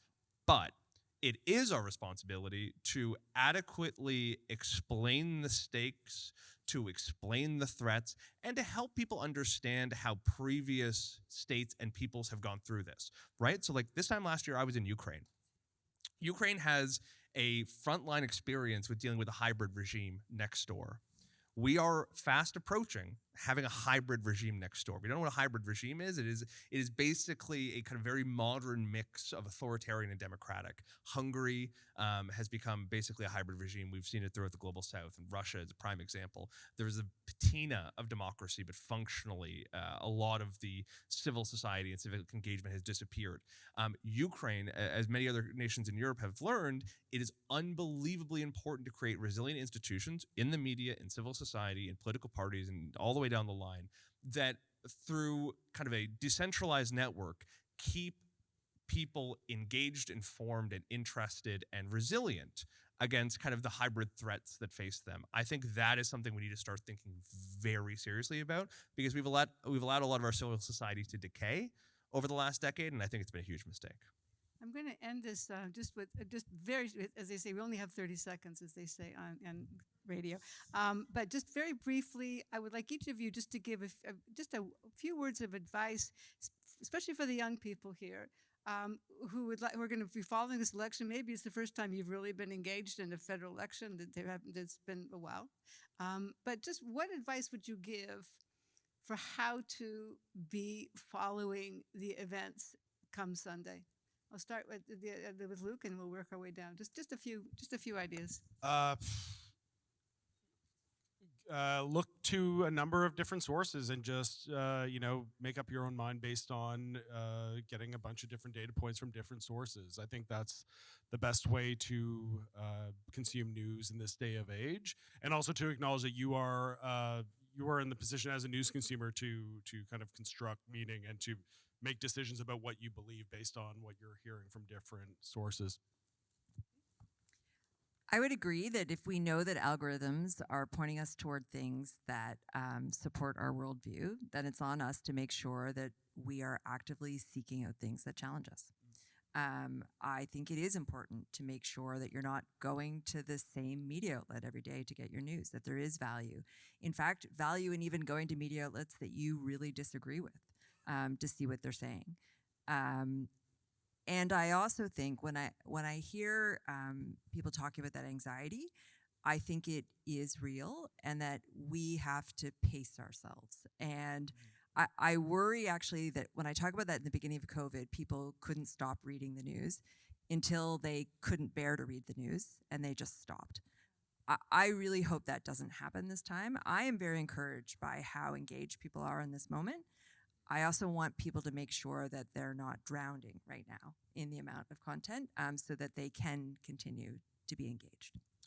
I'm going to pick part of what Nicole said, which is to look at media, to change your media diet, go to other credible media sources. But I'm going to add something to that, and that is to go to CPAC. CPAC Online, this is a parliamentary channel where if Pierre Poilievre or Mark Carney or Jagmeet Singh does a scrum, they show you the live feed with the journalists' questions. And to your question about how to get off the message track, go to CPAC, and if you have the time, watch unedited how this dialogue goes on, what's said. I was on CPAC today, Mark Carney's newser in Edmonton. The whole newser is there. Pierre Poilievre and Jean-Pierre today talking about LNG. And by the way, kicking journalists off his tour. He does, to his credit, he does explain his logic. It's an interesting logic, but it's all there. So take the time to sort of go to CPAC. You can watch it on your phone. You can watch it on a laptop or an iPad, and they do premiers, mayors, leaders across the country. And let's expand it. C-SPAN in the United States also does a very similar thing. So, and again, you can watch it online, but that would be my advice. Go and look and read. And to someone who asked, had a question over here, and I think Nicole answered it, aggressive listening is also a good idea for engaging with people. I think it was the softball team thing, and I totally agree with that. But also when you're talking to folks or whatever, just aggressively listen. Like, journalists are well informed, don't interject, don't give your spin, just really, really listen to what people are saying. I don't actually have anything to add as advice to you. I have some advice for us because we've been talking a lot about why people don't trust us. Where did we lose the trust? How do we regain the trust?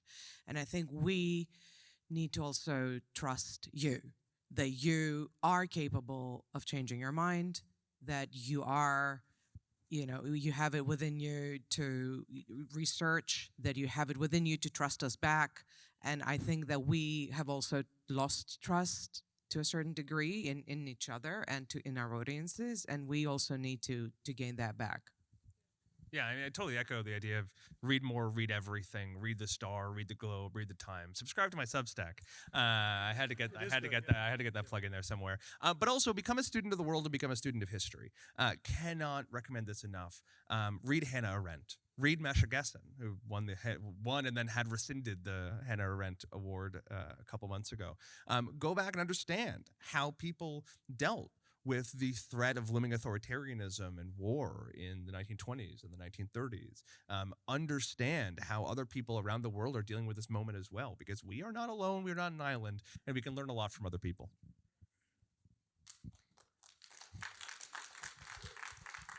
Well, after that, what I'm about to say is just pithy, but I went home after one long grind of a week where everything happened, and I just watched 6 episodes of Selling Sunset. I just needed to turn it off. So point 1, it's okay to turn it off sometimes and then come back. And then the second thing, my advice is, download our apps and pay for a subscription because this is what we need. Journalism has to be supported or it goes away.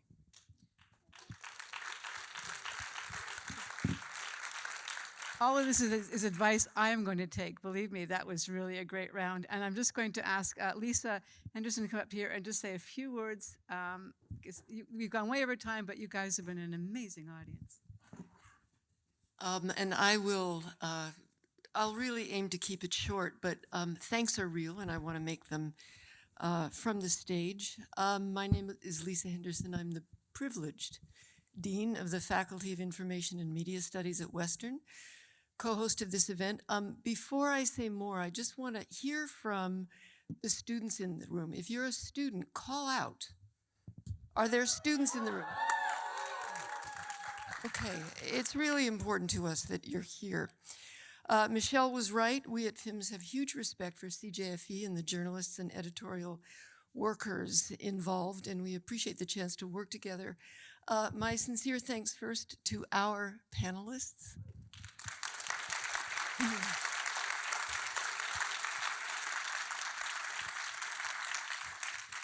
And I want to add something that sounds like a plug, but honestly, it's not. 3 of them are Western alum, and two of those alum are from FIMS. Carol, Brodie, and Nicole are Western alum.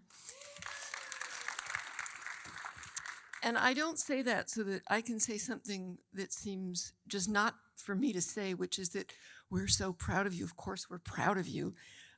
But we want to do you proud. We want to do right by you. And that's why I am here. That's why I work and FIMS works with CJFE, especially at this moment in our politically and otherwise topsy-turvy world. Support between news organizations and journalism education is essential. I'm not here to deploy journalists in the project of protecting democracy. This is something that reminds me of something Justin said. We're not here to mobilize people. Our Asper Fellow this year is Kathy Gannon, the distinguished reporter from Timmins, Ontario, who's been headquartered for a long time in Pakistan and Afghanistan. And she's convinced me that it's not a journalist's job to protect democracy as a system. And I'm like, wow, my head is exploding to hear that. But the preservation of the conditions in which journalists can do journalism has a democratic effect. And rather than deploying journalists to protect democracy as we know it, if journalists do journalism, it is likely to have a democratic effect. That's true too of post-secondary education. And it's an effect that I'm committed to in both places. So our gratitude, in the case of journalism, I won't talk about the teachers right now, but to the reporters in the room, I think that's absolutely critical. And I know that everyone on stage will continue to be a reporter. And so I want to express my appreciation for that.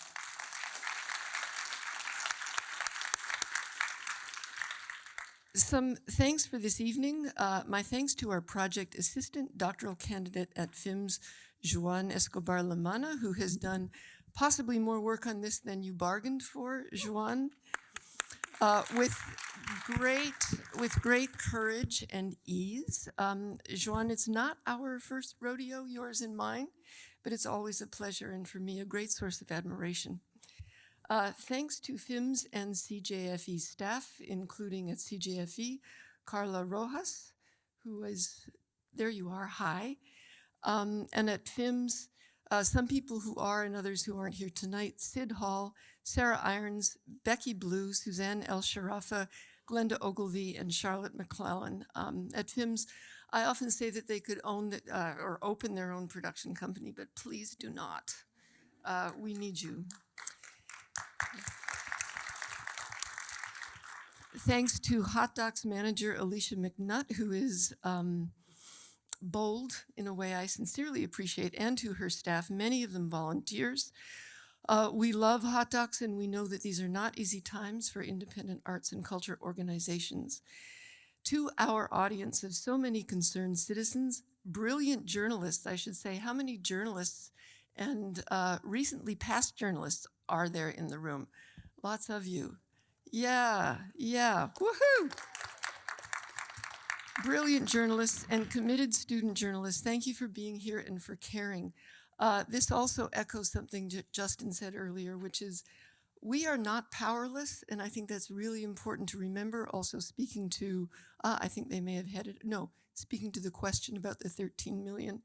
We are not powerless, but we have to act on the power that we have every day, and we have to take care of each other. And with that in mind, I want to thank everyone here, panelists and audience alike, and be brave.